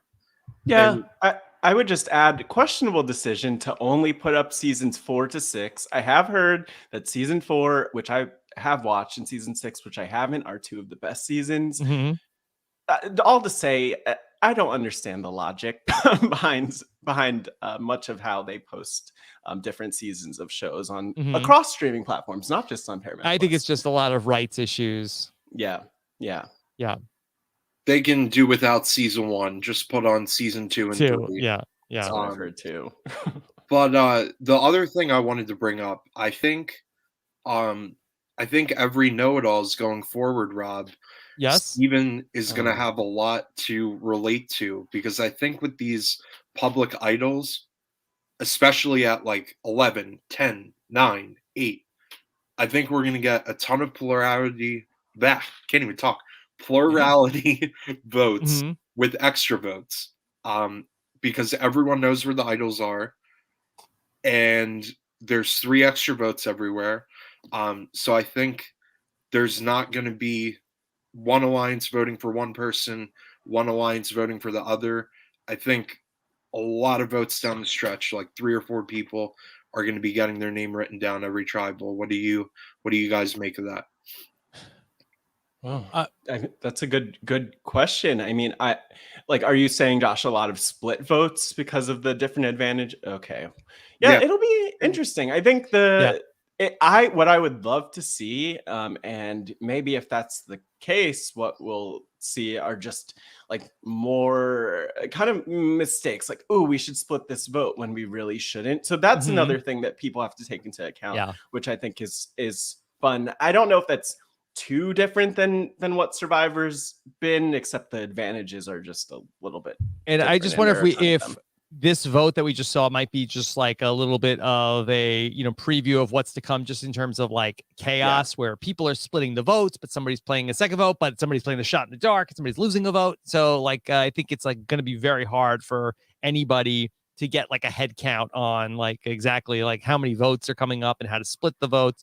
So I do think that that's probably like in the show's favor of to inject so much sort of chaos into, the amount of votes there are. It makes it very difficult to pull off a successful vote split and flushing of the idol. Yeah. And which is probably intentional. Yeah. I feel like now it's leaning towards, like they did it in 40 with the 2 halves of the idol before sundown. And I think they just want, there were too many seasons in a row where the idols were like the same type of thing. And I think they just want the information of it to be more public. But I think they missed the mark with having every person on the beach knowing where the idols are. Yeah. I don't know. Maybe we'll get idol plays on other people. Well, we'll see. I mean, I kind of feel like the damage is done, and now, everybody knows what's up, and the knowledge is power is gone. So I think we're probably gonna be in. Like, I think the worst is over with this.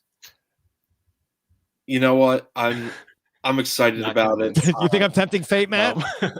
I mean, I think that like the thing that beyond the advantages, the thing that I hope we get to see is just more character development and interactions and relationships being the thing that drives the game forward. And that's kind of what I'm thinking about. Like, because it's the game of Survivor is a great game and it's really entertaining and it's a lot of fun, but like we're watching the show and I really love this cast, and so I want people to love the show going forward. And I'm just nervous with everything that's still in the game, and advantages that they could inject into the game that those might distract from the brilliant casting and the players that we have in front of us. Yeah. All right. Anything else, Josh? Just character development for Heather. Maybe that'll happen. She had a moment. There's a Heather on the season. I don't know her. If I was in her shoes, I've been applying for the show, and if I was in her shoes and having a watch party, that would be a nightmare. Honestly, I do feel for her. Yeah. Okay. It's all right. Josh, thank you so much. Okay. Have a good night, guys. Bye, Josh. Matt, I think you're onto something. I think what they need to do is that Jeff needs to, like, I know Jesse Tannenbaum has been like sort of like heading up casting. I think that Jeff needs to like appoint himself the casting director of Survivor, even if it's just like a sort of like a figurehead title. And then Jeff could be taking the credit for the players. And so instead of like, like, oh, we got to get like, I got to put my thumbprint on everything because this is my creative vision is the twist. No, your creative vision is the cast. I found these people. I specifically picked this person. And then everybody can say, wow, Jeff, you did such a great job with the cast. Because if he's looking for accolades, this is where to get it. Rob, look, I like that thinking. I do appreciate your creativity there. I will say, who's playing 5D chess now, baby? I think he should let go of everything. Just let go of all of it. Don't touch anything. Let other people do the work, and then like just take credit for what you want. Who's going to? Is that what Vince McMahon does? He just look, we don't want Jeff Probst to do what Vince McMahon does. That's again, there have been multiple lawsuits. There are probably active lawsuits right now. So yeah. I think if Jeff isn't currently being sued, he's doing something right. Right. All right. Matt, can I ask you just a quick off-topic question? All day, I go All on day. Twitter. And I see what I try to keep up with what's going on all day. My trending topics: Shawn Michaels trending all day. Could not figure out for the life of me all day why is Shawn Michaels trending. He's a good guy, Rob, I have been in survivor mode all day. I don't know why Shawn Michaels is trending. There have been a lot of releases in WWE recently. If I had to guess, did they release Shawn Michaels? You can't release the Heartbreak Kid Shawn Michaels. What are you talking about? The Hall of Famer, the sexy boy, all of it. Come on, Rob. The showstopper. They did have something about getting rid of older performers on the roster, release them. He is old. He doesn't have the head of hair that he used to. Was he on the roster? He works for them technically. Yeah, maybe they want to get rid of him, get in some new blood. It's a new era in WWE. And now I looked on Twitter, and now Bret Hart is trending, and people are like, "Well, Shawn Michaels was trending, so now Bret Hart should be trending." But the thing is, Shawn Michaels, very respectable pro wrestling legend. Bret Hart complains a lot. He needs a podcast, actually. If you hit up Bret Hart to do a podcast, he will do one on RHAP, Rob. Okay. I mean, take my word for it. Yeah. All right. Well, that should have been who we got on the bracket to come on and talk on RHAP this week. I thought you could say that's who we should have gotten on the Wrestling RHAP up with. If you could get Bret Hart, that would be a get. I don't know if I could do it. It would be like the longest podcast ever. Yeah. Lots of stories, lots of complaints, lots of people really unhappy with us. We would probably be canceled. Yeah, people would celebrate it. Okay. Yeah, he's the excellence of execution. Execution, so, yeah. We love it. Okay, let's say hello to Nathan. Okay, Nathan, how are you? I'm doing good. How are you? Nathan, you seem like you were smiling during that Shawn Michaels talk. Are you a wrestling fan? No, my girlfriend has been trying to get me into it, so I know that I'm going to have to ask her all of the questions later. Okay. Well, you could just listen to the Wrestling RHAP up. Your girlfriend, I'm sure, is our number one fan, and we'll catch you up. That's what it's about. We're friendly for the casuals, for the people who've never listened. So just a plug. But if anyone knows what's happening with Shawn Michaels and Bret Hart, just feel free to let me know. Is it like the 20-year anniversary of the Montreal Screwjob? No. No, it's not. It's not. That was late November in 1997, I think. Okay. So, yeah, we're not there yet. Yes. No, I'm pretty sure we're already past it. Well, the date of the Montreal Screwjob? Oh, well, no, but the 20-year anniversary we passed it. Yeah. Well, maybe it'll be closer to the 30th anniversary at this point. I don't know if people still. Well, people do still care. Yes, thank you. And Sarah Carradine reminds us to spell Shawn Michaels SHAWN. Okay. Thank you, Sarah Carradine. Okay, great guest of the Wrestling RHAP up, of course. Okay, all right. A different showstopper is spelled a different way. Okay. Yes. All right, Nathan, what's going on? So I've been thinking about this for a while, watching UA dwindle down. Jeff has really been talking about how he wants the small tribe feel going forward. Yep. And what better way to get that than to have a true Final Four, Final Three vote? Do you think that's something that's been in his mind? What? Nathan, yeah. They love the fire making. Stop it. You said the fire. Oh, no. Yeah. It's been topped though, Chris. You can't yes, outdo of course. it. There's nowhere left to go. But Jeff's like, I know that I can't let the fans have that. People are going to come around to it. Yeah, there hasn't been anywhere left to go for a couple of seasons now, and they keep doing it. So just, you know what? I mean, they actually had a good one in season 40. Yeah. Keep it for our sanity. Just keep it around. But you can't top Chris Underwood. That's the thing. He did it best. So maybe they do the Final Four fire making and then a Final Three vote after. Just really mess up the old school purists. Just have a fire making randomly at 4. Yeah, and then still keep the final 2. Go straight to it. You are making me think though. What could they do? Well, that's not fire making. Could they do a Final 3 immunity challenge, and then the other 2 people, instead of the Final 3 immunity challenge winner bringing who they want, that the other 2 people have to make a fire? That could be good. I mean, it sort of takes some agency away from the final 3 immunity winner. But I don't know. I think it would be better than the final 4. The final 4 person wins immunity. They get to bring whoever they want to the final 3. You'd have to have a final 2 in that scenario. Yeah, which we have 9 people left and no jury, so it could be setting up for that. Yeah. Well, it is. To me, it seems more fun to do it that way. Like to approach it from the perspective of not giving that person the choice. Right. But like, do we really need them to make fire again? No, we don't need it. We're just trying to figure out a better way. If they're not going to get rid of it, can we improve it?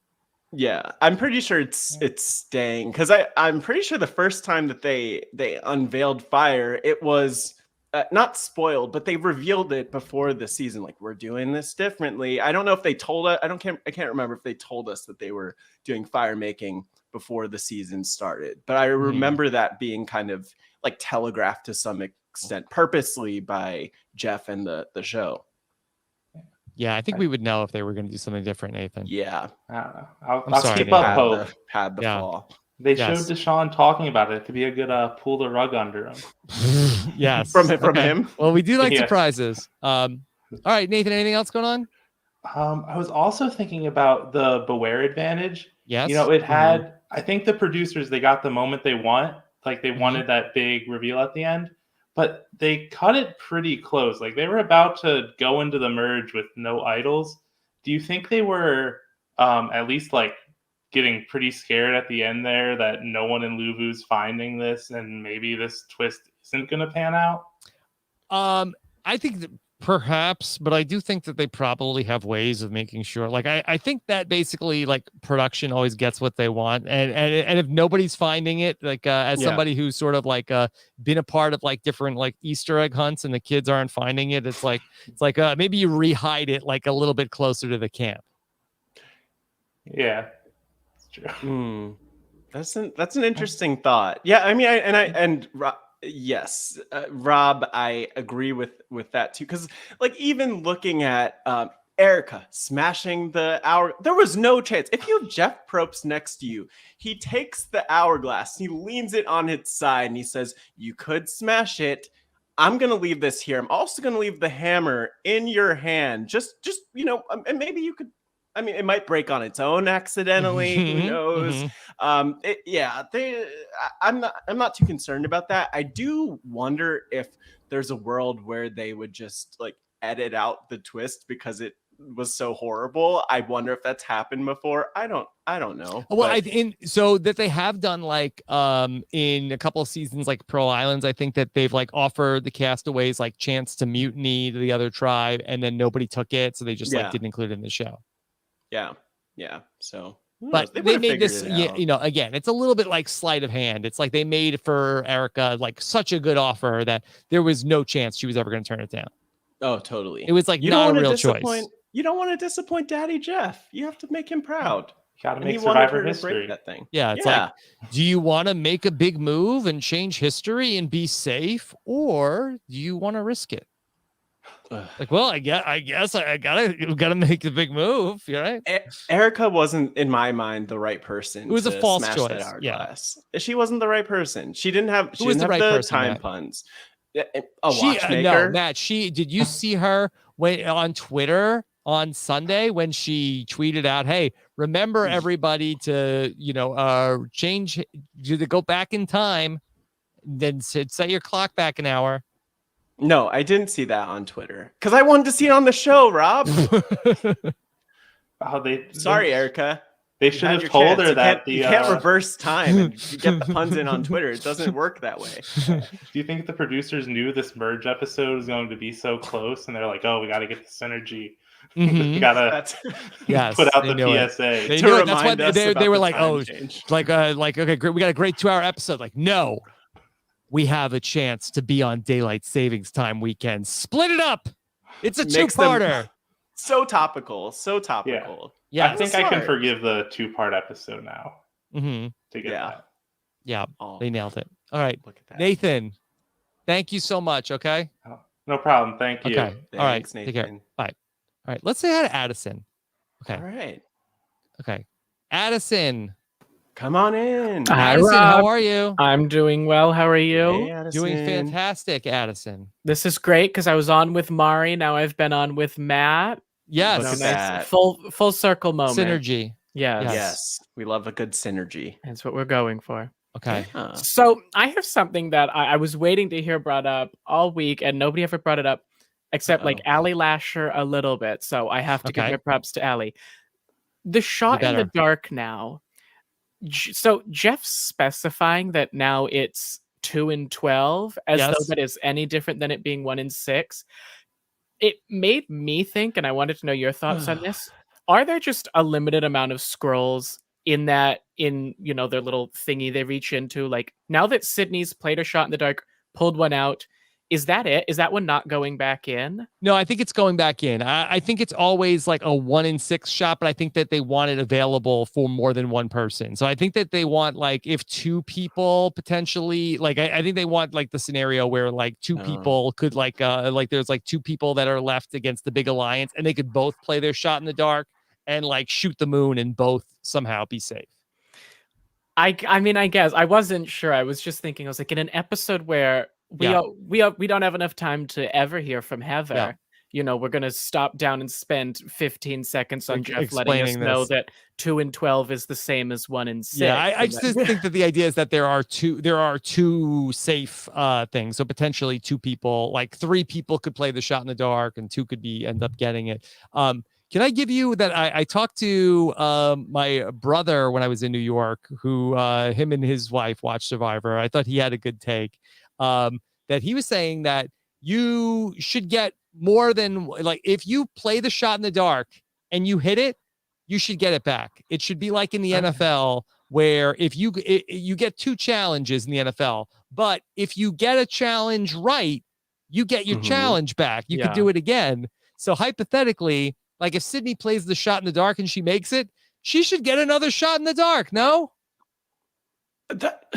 I mean, that doesn't work, because if you hit it, you should get it back. Not if you don't get voted out. And then you get unlimited shots in the dark, where if you use it and you didn't get voted out, you get it back. But if you basically hit, like, you should get it back. So you could go on a streak, like a Ben Drebergen style streak of like, shot in the dark, shot in the dark, shot in the dark. I feel like if you want to do that, I feel like you should make it more likely that you're going to hit it, though. Because you do it the once, I think you would like have to, because otherwise it's like, I was thinking like 4 and 12. Whoa. Because it's like, if you're getting it back, it's like, okay, I'm getting it back just to lose it next time. Like, your odds are already so low. A foregone conclusion, though, that maybe it should be a better chance if you hit it at 1 and 6. But you should get like 1 and 5 the next time, because it's like, imagine it's like the final 7. And there's like an alliance of 6, and it's like, okay, we're gonna vote for Addison tonight. And it's like, okay, shot in the dark. Like, you hit it. Like, okay, well, now it's the final 6. And the other 5 people are definitely voting for Addison, and then you don't win immunity. It's like most boring episode ever. I made a few more $1,000. Yeah. So if you hit it, like, you let them, like, let it go, let it ride, give them another shot in the dark. It makes me nervous. I'm worried we could work towards a point where everybody is immune. Like, we've had Advantage Get In, where Suri was the one person left. Like, it's not that much harder now for everybody to be immune. We make it to the final 5, or whenever it's the last time, the final 6. We have a few idols played because they've been held on to. We have people get the shot in the dark. Oh, what would you look at that? We hit great odds. Both people put up the everybody. safe. So I'm presuming final 6 is the last time you do shot in the dark. Could everybody play their shot in the dark the last night there is to play it?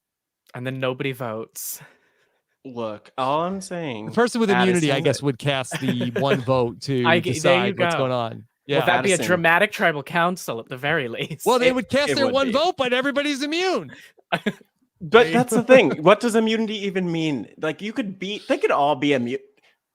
We would see someone going home if they want someone to go home. Like, I guess in the rule book. Well, I guess at that point they said to them, okay, fine. Like, then we'll have 2 tribal councils tomorrow. Like, oh, fine. Nobody goes home. Nobody goes or home could tonight. they be like, all right, then we're going to revote. None of you are safe now. Like, would it just completely negate? That's what I don't know. thinking. Do they? Or have alternatively, is there yeah. very, very low chances of this ever happening, and it is just purely diving down the hole into deep hypothetical? I think they need to get rid. They need to get rid of someone because they plan out the challenges in a sequence with a certain number of people. If that happens, they need to get rid. Well, I guess what they could say is that, like, okay, basically, all right, everybody. All right, so this round was kaput. Twist up 2 tribal councils tonight. All right, now so let's now we're gonna do like a quiz at tribal council. Somebody's gonna get immunity, and now it's the next jury. round. The jury gets immunity. Yeah. Oh my gosh, this is over. This is really stressful, Addison. Like, now I'm worried. I just thought of it. I'm like, they're introducing so many. Like, the issue was there were too many immunities, and now they're introducing a chance for 2 more people to get immunity. Like, it's unlikely. But Addison chose chaos. Okay, I did. As did Jeff. Yes. Yeah. All right, Addison. What else is going on? I've been wondering. There was the whole discussion earlier of like the whole thing of Xander was like, you know what, maybe I'm fine with letting Evie go because I just found out that she like completely ratted me out to Deshawn. Why didn't Evie just lie and say, actually, I never said that? If you're very possibly going home, your ally has an idol, and now someone's saying, actually, you can't really trust them that much. Why not just be like, it was a conversation, just the 2 of them, be like, I never said that. Yeah. That didn't just... It's a bold move to patently lie, but... what do you think, Matt? Yeah, I mean, there's also value in telling the truth in this game sometimes. I mean, if you're just like, yeah, I did say that, then you kind of diffuse it pretty quickly. Yeah. I think if you lie, then there's kind of that seed of doubt in the back of your head. But if you're just like, yep, that's what I did. It happened. Let's move on. That could be a better path forward. Well, I see what you're saying, too. I think that Evie just knew that they were dead to rights on that, and that if they denied it, then Deshawn is like, oh, so you didn't tell me that, blah blah blah blah blah blah blah, and there would have been some like, no, that is just that was a good guess, but I did not say anything to Deshawn. Yeah, I mean, if you're a good enough player too, and if you have strong enough relationships, like you could tell someone the unfortunate truth to their face and get away with it, and then they'll trust you even more. And so I think that's to me that's a sign of Evie's relationships in the game, that they could be honest about like, yeah, I did this. But again, I just think that the seeds of doubt would still be there anyway. And that's the thing that I would be nervous about. Like if I were in the situation and lied about, no, I wasn't trying to target you at all. And you have to deal with that as long as you have people in the game who knew what you said. So my only thinking on it is that Evie was so convinced that they were going home, like to the point where they're begging Xander to play the idol on them. So I was just thinking, like, why not just at that point when you think like either I get this idol or I'm out of the game, like that was more my in general. No, it is not often probably a good idea on Survivor to just like outright lie about something. Like that, like literally say, no, they're lying. But I was thinking in that situation where it's like, in your mind, you need to get this idol or you are going home. Like, I was just thinking, why not take every opportunity to be like, yeah, no, give me the idol. We're fine. Yeah, it was kind of a close call, wasn't it? It was. Yeah. All right, Addison, anything else going on? I have one thing, another part of my continuing of chaotic hypotheticals. Oh, yes. Okay, so say that Liana plays the Knowledge is Power on Nasser. Ask Nasser, do you have your idol? Yes. But Nasser wasn't, if they were feeling safe, we've had times where people haven't brought their idol to tribal council. What if Nasser did not physically have the idol on him? I think he's good. He's good. I think he's like, you think I don't have it on my person. I mean isn't that the same as like Xander giving it to Tiffany of like, I wasn't sure if it was like physical possession or ownership, because I guess at that point Xander had transferred ownership. But is it like, yes, I do have an idol. It's at camp, so like if you want to play it, just sort of tell Jeff. I mean, I think Matt, tell me what you think, but I feel like that if Xander said, okay, well, Liana's gonna try to steal my idol tonight, I won't bring it. Like, I think that would be just as good. I don't know if that's a good move. I don't know if that's a good look, I should say. Like, oh yeah, I'm just gonna leave my safety back home because I don't want anyone to take. That's the thing I'm afraid of happening in the future in Survivor. Like, okay, I'm gonna bury this in the sand here. I'll come back to it after Tribal. I don't want anyone to steal my idol. But yeah, I think even from this episode, at some point they mentioned that it's about the possession of the idol. I think that word was used. So yeah. He would have been it is safe. interesting that like thematically there's been so much of like taking idols and advantages from other people in this season. Just going back to what we saw with Shan, with JD, and then with Ricard, of like just the passing back and forth of let me hold your advantage, let me take your advantage, I have an advantage that lets me take your idol. So it's just been interesting that sort of like we had that like both like organically and inorganically in this season. It's just like an interesting note. Do you think with there being more advantages and like people know that like people are going to this island all the time, there's a ton of stuff coming into the game, it's made them be less cagey with their stuff? Like they're not like, oh, I gotta hold on to my extra vote, like my life depends on it. They're like, okay, sure, you can have it for here, there's gonna be another one coming in next episode. Like, does just the sheer amount mean that it's become almost like a Survivor currency? It's possible. I will let's see like in the post-merge game just how many extra votes end up becoming available. Yeah. If only there was a Survivor currency. That's exactly what we need. But no, I think the other thing with this is that to me I'm really not a fan of the knowledge is power twist, but I could see a world where someone has an advantage. You can't take it away from them. They have the advantage. What are you going to do? You know, like you either know that they have it or they have it and you don't know, but you can't do anything to get rid of it or diffuse that unless you have like an idol nullifier. So this to me is them inserting something into the game that I don't personally love, but I could see the novelty of it in just helping like balance power in some way when it comes to the underdogs. Again, I don't like it, but I could see the value of it in the game. Just mixes things up. It's like with so many advantages of it, it depends on who gets it. Like in David versus Goliath, they have all these advantages and they work out amazingly because they all went to the people who are in the minority. But if the Goliaths have the idol nullifier, it's like, oh, now Christian's out because like they idol nullified him out, and everyone's like, it's literally the difference between why people were like, okay, the idol nullifier kind of worked in David versus Goliath, and then Island of the Idols comes up and it was like, well, that was stupid. Yeah. All right. Addison, speaking of Christian, he's going to be my guest on the recap this week. So it should be a big week on the podcast. I promise I didn't know that in advance. This was completely coincidental. Yes. No collusion. Yeah. He's coming on to plug David versus Goliath on Netflix. You're just making your way through the cast. Get the mayor of Slamtown on the wrestling wrap up. There you go. Make somebody should make that happen. Yes. Okay. All right, Addison. Anything else?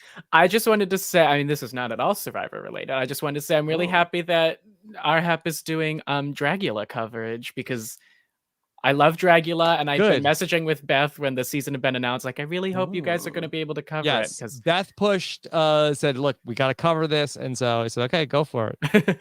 Well, I'm really happy you guys are doing it because it is a great show. Yes. Okay. But not for the faint of heart. Okay. Happy to hear that you're enjoying it, and we'll talk to you soon, Addison. All right. Bye. Okay, bye, Addison. Okay. All right. Let's go to Sarah, and then Max, and then Elisa. Okay. All right. Here we go. Here comes Sarah. Sarah. Hi. We're reunited. It's been so long. Yes. What's that? A buff? Is that a buff? Yeah, it's the New York Marathon buff from 2 years ago. Oh, you ran the New York Marathon, Sarah? Yeah. But just before I did, I came to Caroline's. Yeah. Oh, okay. For the live show. And I gave you one of these. Yes. Okay. It's an Australian Survivor Season 2. Matt, yes. You say you want more buffs? I want more buffs. Would you like this? And then you'll have one matching Rob's. I'll take it. I need it. Yes. Yeah. Message me an address and I'll send it to you. Oh, wow. Look at that. Look at that. Of course. I will. Sarah is covering Big Brother VIP. Yes. Very interesting podcasting. Yes. Okay. So I have a question. Far be it from me to make this the Shannon and George after show, but just in wasn't terms... that so good though? I was really just like so I was like grinning ear to ear. It's fantastic, and they're gonna do Talking Tribal. I know. Is Luke out? Is that what is his contract not get renewed? I don't know. I don't know. Okay. So I mean, I love George. George has played. He said tantalizingly that he had a couple of TV things in the works. So I just can't wait. Cannot wait. He's got merch. He's got Macedonian Jesus merch. Yes. He's a superstar. Merch. But you need a Macedonian Jesus t-shirt. Mm-hmm. I'll take your word for it. Okay. They were talking about this triad, and it was sort of on my mind as well. And you touched on it a little bit with Addison, the triad of Evie, Xander, and Deshawn. And spoiler for the Shannon George podcast, everybody should go and listen to it. Yes. But when they were discussing it, they had two very distinct ideas about how Evie could have, should have dealt with the situation. Shannon felt that at the merge, knowing that she'd spoken to Deshawn, knowing what she'd said, what they'd said, excuse me, that they could have gone to Xander and just had a moment. This is what happened. This is what I said. But that was 5 days ago. Things have changed. So kind of got ahead of the information. Mm-hmm. And George felt that they should have turned it on to Shawn in the moment. So rather than apologizing and begging with Xander, that they should have turned on to Shawn and said, well, of course you'd say that because you're in trouble and you are throwing out. I mean, this is George, right? George never gets offended by anything. And I loved it when he said, every time he went to tribal council, he put a smile on his face. And I thought, yes, he absolutely did. Like you saw him just put it on, put that, and that smile never moved. Well, I feel like that also, like for George, like his background is politics, and it's sort of like when the politics is a dirty game, and sort of like when you go, I think he must look at like tribal council sort of like a debate where it's like you have to be ready for like anybody on the stage could like throw any like thing your way, and you sort of have to be ready to sort of like deflect. And you can't like show like that you've been like pierced by what they said. You have to be ready with like a defense to be able to like flip it and turn it back around on them. Absolutely. And he's in local politics, which is the messiest and grubbiest of them all. So I tend to lean towards Shannon of getting ahead of it by confessing in a certain way, confessing what you've said to your ally before it even becomes an issue. I mean, you risk that it's never going to come up, and now you've said it. But I don't know. What do you think, Matt? Yeah, it's tough. I don't think that I would say anything in advance, and just like to me, it kind of makes sense to think ahead to what do I do when it comes up. And that's a good thing to plan for. And maybe that is what Evie was doing, thinking, what do I do if it comes up? How do I explain this so that I don't come off as shifty to anybody? Because I'm just going to say what I said was, or what you're saying I said was the truth. I think that's a solid approach. There's a good chance that it wouldn't come up though, and especially because Deshawn could have been voted out. Yeah, I think that's what it is. I think that Evie was like sort of like, okay, well, like if everything goes right tonight, like Xander never needs to know about this. Like if we take out Deshawn, then I've sort of like cleaned up this mess of like the one person that knew what I did is going to be gone. So basically like we're like taking out the patsy here. And so for Evie, I think that they were probably thinking and hoping, especially like at that point where they're about to pull off this move of like, that the bluff is going to work. Liana's not going to be able to use her advantage. The idol is going to get played on Evie. Evie and Tiffany and Xander are going to vote for Deshawn. The votes against Evie are going to get canceled out. Deshawn's going home, and so no need to worry about it. Yeah, that works if they think that Deshawn isn't going to find out ahead of time that he's the target. Because if Evie thinks or knows that Deshawn knows, then they have to think that Deshawn's going to bring. Mm-hmm. Yeah. I think the other thing I would just throw in there too is that, you know, it's interesting. Like, if there's still a chance that these people are very hungry, very tired. There's just a chance that it doesn't come up. And the other thing I would say too is that, like, if I lie to you about something, Sarah, and I come to you and I say to you, hey, if I throw your name out there, I should say, and I tell you that I threw your name out, then you're probably wondering, wait, why did Matt come and tell me that? Like, there's a chance that the paranoia and the wheels start turning. Like, wait, Matt did say my name. He put a target on my back. He admitted that he did. So I know that this happened. And so there are just so many variables here that I think it's kind of tough to get ahead of it, just because, again, it might not, there's a chance that it might not come up, but obviously that wasn't the case. Going back to what Shannon had said, I think it was probably a bad job on Evie not to be more out in front on this. Like, I mean, okay, they're realizing what's going on. They're realizing that the merge is going to come up.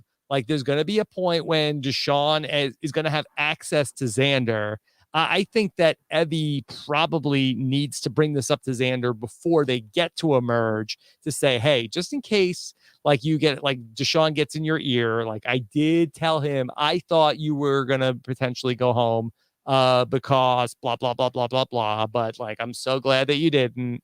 And, like, I think that probably they needed to tell Xander that, because they knew the merge was coming. I mean, they can turn it on to Liana. Liana was the one that was pushing for you to be gone. I was away on a mountaintop with Deshawn. It's what I thought was going to happen. So glad it didn't. It's day 14. I'm starving. Yeah, I don't think it would have been a bad move, though, to, like, also just poison the well a little bit on Deshawn, so that whatever you're like proactively taking some credibility away from him, and I don't know exactly what that looks like, but if there's some way of painting him as distrustful, I don't think that's a bad move I don't think that would have been a bad move by Evie, just to kind of, you know, take some steam out of it if Deshawn did come and say something about Evie. Yeah. Okay. Yeah. Okay. All right. What do you think of that, Sarah? Well, I like that. I like the way George thinks. I like listening to him talking, because he thinks in a very particular way. And it would never occur to me to in that moment that I'm caught, if I'm Evie, it would never occur to me to turn it back on the person doing the aha. I would do what they did, which is beg and apologize, which looks really weak and small. Whereas turning it on to Shawn would have been fantastic.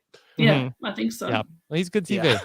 He's very good TV. And just one last thing, is a justice for season 1 of Australia. It's absolutely terrible. But if, it's got Nick Danza in it, which is great. But if it's not on general release, then when I do my Christie impersonation, people aren't going to know who I'm doing. So I need more people to see it. So my Christie impersonation, please, Lee, please, Lee, please. You know, then people will know what I'm doing. Yeah, I need to. Could you, like, send me clips of that? I want to get that reference. Practically, they don't have it on Paramount Plus yet. So it's such a good reference, and it can be used in. I use it, you know, probably once a week. No, not really. Once a month, maybe. Once a month. Okay. Yeah. All right. All right. Thank you so much, Sarah. guys. Okay. Great seeing you, Sarah. Thank you so much. Talk to you later. Bye. Bye. Okay. All right. Let's say hello to Max. Max, how are you? Hey, how's it going? What's happening, Max? Oh, not too much. So I wanted to go back and try to some justice. Back in time? Am I back? Yes. Yes, you're good. So let's forget all that we know and all that went wrong for Liana, and let's go back to the decision to flip on Yasa. Was it even the right move at that point in time to betray those three, try to get one of them out, especially Evie. And I believe Evie was the only Yasa eligible to be voted out. Yes. When then there was 3 other Luvus, I think, and Ricard couldn't be voted for. So that was the majority tribe that came in. Was this the right timing? I mean, we know she wanted to get Xander out eventually, but was this the right timing? Was this the right time to flip for Liana? What do you think, Matt? Well, I think that there are a couple levels to it. So there's the knowledge is power twist and how Liana played that. And I don't remember exactly who said it, or if this just came to me in a dream. Let's say it came to me in a dream, that it would have been interesting if Liana gave the twist to Shen or to somebody else to then ask for the idol, and then it's not, oh, I'm turning on my alliance and also failing spectacularly in the process while doing it. So I think that's the one element of it. But it's tough because you have to wonder, like, what is Liana basing the decision off of? Is it like her head, her heart? What's driving her? And I honestly don't feel like I have a great sense of like what would motivate Liana to make certain decisions. That's kind of where I feel lost. Well, you know what? The thing about this twist was that Liana was really boxed in also, that there were only 5 people that were vulnerable. Like Ricard winning the immunity ended up being huge. I think Ricard, like, because there's like an escape route of like that she could have gone. So basically her choices were like make the big move and flip on Yasa, or she wasn't going to vote out Danny or Deshawn. There was like, okay, another off ramp potentially to vote out Sydney, which ultimately like ended up being like the backup plan, or going after Nasir. So really, she could have pushed harder to vote out Nasir or Sydney, but I think Danny and Deshawn were probably like no, let's do this. We got this is the big move. This is Evie. Shan is who she looks up to, is saying like, hey, this is it. This is your chance. Make the big move. Let's do this.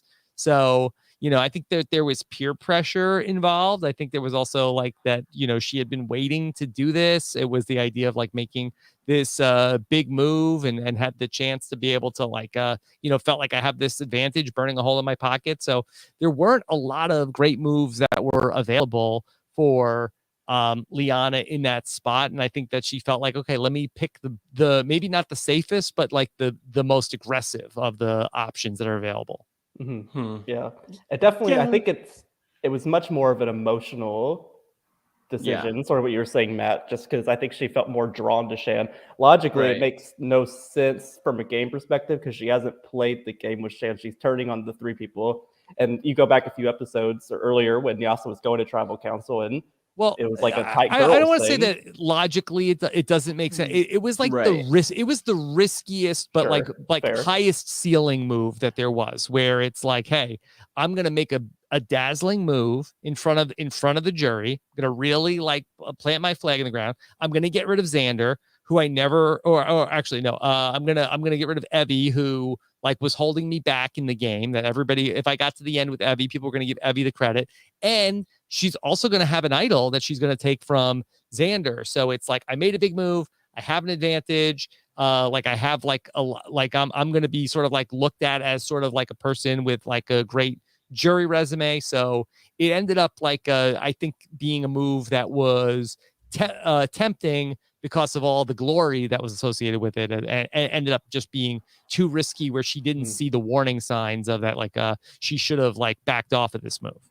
Well, I guess I have a question. It was like like cryptocurrency of like so much upside. Let me put my life savings in. But that's the thing too. It's like, what is the ideal move for Liana in this spot with so many limited options? And that's something I haven't heard come up a lot in the discussion, but it's probably worth diving into. I have no clue. Yeah. I wonder if the move might have been to like pretend to still be with Yasa for a vote, and then get them to take out Sydney. Could they have done that? But and then waste and then have Yasa waste their idol on saving Evie and then still vote out Sydney on that. Right? Like I think it's something that looks like that. That's Liana's like ideal, like best move that would work. Yeah. Well, I mean, yeah, I'd also just add, it seems like more time would also just be beneficial for, I mean, in general, for potentially, picking people from the Yasa tribe, or if that's Tiffany and Evie potentially, or just forming some bond between them and her new alliance in some way. There just didn't seem to be enough time, which is one factor. But Max, I know you were gonna weigh in there. No, you pretty much said what I was gonna say. Do you feel like she was maybe forced into this move, and instead of it being like a choice that she had of turning on Yasa? I think that she was forced in it, in that I think that it was exposed. And Steven and I talked about how, like, when Xander talked to Danny, was that part of the heist? And I don't think it was, but I do think that increased the urgency for Liana of like, okay, everybody knows I have this advantage. I've got to burn it before like people, but it was already too late at that point. Like, I think that the jig was already up. Yeah.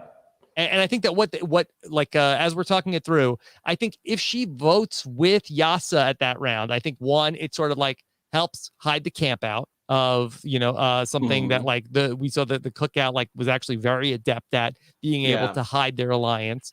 I think then also that they could get rid of Sydney, which also sort of like boxes in Danny and Deshawn more to having to work with Liana and Shawn. Then also, like, if Evie and Xander like really feel like that the votes are going on Evie, they can still burn Xander's idol. She can keep her advantage for when she has to take Nasir's idol away to vote out Nasir. But the issue is just that I don't think that Liana ever thought that the Yasa people were onto her and that this plan, wasn't going to work. But I think that that's probably like the best case scenario ends up being, the one that I just outlined. Yeah. Yeah. Rob, you did make a good point, though. Things for Liana seem to be in motion. And then I think other people like, okay, here's what you need to do with the shot in the dark, having those conversations. And I hate to come back to it, but like I would imagine like someone who's 50 might not be as impressionable. Like, okay, I'm going to go with it. Everyone's telling me I'm going with this. So I feel like Liana is going to punch me in the face if she ever meets me. No, she's not a patron.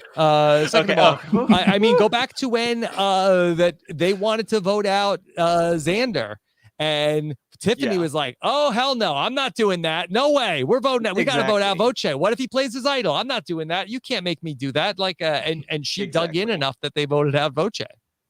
Yeah, that's what I'm saying. So, what do you think of that, Max? Well, do you think there's going to be any, not animosity, that's not the right word, but Shan was really kind of luring Liana into this move, kind of like making the move to go against Yasa. I know she doesn't really have anywhere to run at this point, but maybe to Shan, but is that alliance doomed between those two? Is Liana just not going to have as much faith in because Shan was trying to lure her to make this call that ended up that fell pretty hardly on Liana? Is that making sense what I'm saying? Is Liana going to go back to Shannon and be like, nice going? Yeah, what the hell? Yeah. I don't think that Liana is going to question Pastor Shan, who's going to, I mean, Shan clearly, like, Shan had the best intentions there. Their bond is bigger than the game. It goes further than that. And so I think that this, there's a chance, like, I could see that bond breaking apart, which would be really interesting, but I don't see Liana as the person to have that conversation. That's the gap. I don't think that they ever turn on each other in the game. I feel like that Liana and Shan, I think are going to be on the same page. I can't imagine. I mean, we've seen Shan turn on a lot of people, but I don't think it's going to be. If anything, I could see Shan turning on Liana. I don't think Liana is going to flip on Shan. Yeah, and I was actually just gonna add, like, I don't even see Shan necessarily turning on Liana because I don't to go think where? Yeah, where does she have to go? Well, Exactly. to go where? Exactly. It's like number one, to go where because your options are so limited. But like, in what world where will getting rid of Liana improve your chances of getting further for Shan? I just don't see that. I really feel like that, Liana is like a final 3 person for Shan. I feel like that she's almost more of like if she gets to the final 3 with Liana, I feel like that Shan will definitely I feel like that's almost like sort of like a Kim Spradlin, like Chelsea Meisner, where I think that she's like kind of like has like the little sister thing going. Of that Shan is going to get like all of the credit, I think, if those 2 are in the final 3. Okay, I agree. All right, Max. All right, great call. We'll talk to you soon. Okay. Thanks, you. All right. Have a good week. Bye. All right. Let's say hello to Elisa. Elisa, how are you? I'm good. How are Elisa, you, Robin? A great shirt. Hey, Elisa. Oh, thank you. Yeah, we love that. We love the shirt. We love plaid. Yeah, yes, we do. We do. Plaid Shirt Alliance. Yeah, I just did my laundry yesterday. I regained 4 of my plaid shirts, and it's getting colder in California, so it all worked out. Perfect. Yes. I feel that. Okay. Not as cold as Washington, D.C., though. No. Cold here is like nothing to everywhere else. Yeah, rough times, but hang in there in the 50-degree California. I don't know. Elisa, do you own any buffs? Okay. So I don't own any buffs. It's one of those things where I usually wait till the end of the season to be like, did I like this season enough to get the buff? And I was going to do it for David versus Goliath, and I forgot because it was Christmas season, and I just like didn't remember, and for whatever reason. And I'm really liking this season. If this season I think ends well, or I think it's going really well, but I am very tempted to get the merge buff. Also because it's red and it's different. Yeah. I really like it. Yeah. Cool color. Yeah. Yes. Okay. Yeah. All right, Lisa, what's going on? Okay. I have nothing of substance to say from this episode just because everyone has been talking, and I don't know what was said in the first great hour. Calls tonight, I have to say. Yeah, I know. I think that this was the episode where we had a lot to Matt, this was a good week to be here. But we had a lot to sink our teeth into. Yeah, lots of what ifs to consider, definitely. Yes. I just wanted to point out one thing that is kind of goes back to episode 1. Okay, so Rob, you were talking to Mary, or Puya last week. I don't remember which one it was. But last week you were talking about how the time travel hourglass, that's the word. The hourglass was in episode 1. And so I went back to the intro of the marooning of episode 1 to see if there was any visual that has not been accounted for yet. Yes. And there is a visual there is a visual that we have not seen yet, and I don't know. I don't know. Are you about to share your screen or I was about to say, let me log on to Discord real quick because I'm on my work laptop right now. But oh my gosh. Yeah, I could be going to Discord. I could share my screen. So where'd you share it? I think in the Survivor 41 channel. Okay. All right. So this is a great peek into the Discord here. So Survivor 41. Yeah. Okay. And then I posted a comment, and it has a picture. Okay. Of a bunch of screenshots, and the bottom when you find it, yeah. All right. So let's see. This is really the. When did you do it today, Elisa? Oh man, I think it was on Sunday. Okay, or Saturday. I see 11:06. Yeah. 11:06. Okay. Yes. Okay. All right. So here we go. Okay. So here, let me share my screen. And okay. So I will go to the. This is thrilling. Okay. Let's see. Literally on the edge of my seat. Yeah, and then I can add the Discord. Okay. All right. So here's the RHAP Discord, and then Survivor 41. Boom. And so let me see if I can zoom in on this. All right. All right. So, oh boy, this is like Wait a minute. yeah, this is like when they do like the Dungeons and Dragons, like who's chaotic good. Okay. Oh. So all right. So images that we haven't seen yet. Okay. Elise, you want to talk through these?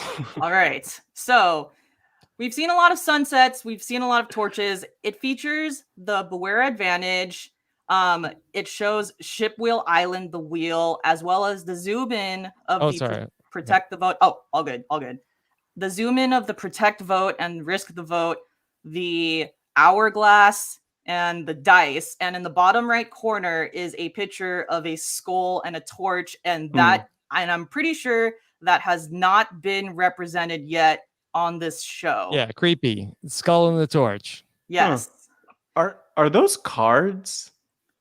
I was thinking I was thinking the same thing. Like I wasn't like they're on parchments, but I wasn't sure if it's one of those things like you have to pick one of the two if this is like a choice on like Shipwheel Island, or I'm not quite sure what it is yet. And it might not mean anything also. But I did see that image and I was like, that's different. So yeah. I would assume it means something. Like they love to insert all of these little Easter eggs. And then we have, to your point, seen like a bunch of all these other elements. I have questions. More twists though. Like what would we be surprised if there's another twist coming up? I mean, we still have a while to go. It's true. I just the skull and the torch. All right. Yes. Skull and the torch. A skull with a hole in skull with a hole in it. That's a good catch. A hole in the head. A hole in the head. I mean, the skull, the head, but like whatever this part of the, I don't know. Skull hole. Yeah. Easy to say. Yeah. And, all right. Well, good catch there. Yeah. And to your point that like, are we due for another twist? When is the finale? So I believe the finale is December 15th. So the season is sneaking up on us. I feel like that. So we only have really because I know like what the recap guests or bookings are. So we have this week coming up. That's the 11th. Then we have the 18th. Then we have the 25th. I'm sorry. I'm giving you the Thursdays. So there's an episode on the 10th. There's an episode on the 17th. There's an episode on the 24th. That's Thanksgiving Eve. And then basically there's 3 episodes in December. December 1st, December 8th, and the finale. So there's only 6 episodes left in the season. Wow. Okay. So I think we're due for a twist. Yeah, we'll have another post-merge twist. No doubt. I know. I wonder because normally what happens in this stage in terms of like scheduling is the Thanksgiving episode is a 2-hour double boot. So yes. I also feel like a double boot's due at some point just to get people going. So could be. Yeah. Oh wait, no. The Thanksgiving episode's only 1 hour. It's only 1 hour. Okay, yeah. So I don't know anymore. I don't know. We'll could be 2 boots still. But 1 hour episode. That's true. Okay. Yeah. But yes, that's all I have.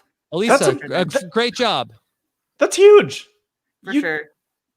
That's a game changer. Literally, it's a game changer. Apparently, if it's a twist. I know. Yeah, because when you were saying, Rob, like it was in the episode 1, I was like, is anything else in episode 1 that is like clearly that was a good like idea. That was smart. Yeah. So. All right, Elisa. Yeah, we'll see if you're onto something. Really call your shot. I know. We'll see what happens in like in a month. Yeah. If it's really there. All right. Elisa, anything else going on tonight? Nope. That's all. All Just right. want to wish you great a good job. night. Yeah. Have a great night. Have a great night. All right. Yes. All right. Boom. Matt, there you go. Yeah. There we went. Yeah. Great call to end it. Yeah, that's really eye-opening. I feel like, I don't know, where's TMZ when you need them to come in with the breaking news? Yeah.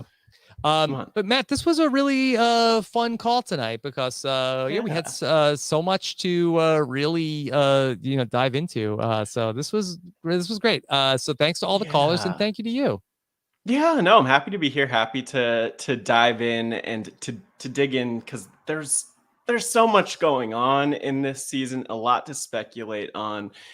and it's still really fun. Like, I really love this cast. And I remember at the end of the last episode, just watching everyone. I mean, I do. I actually love Sydney more than when she was on the season at this point. But that's a whole other conversation.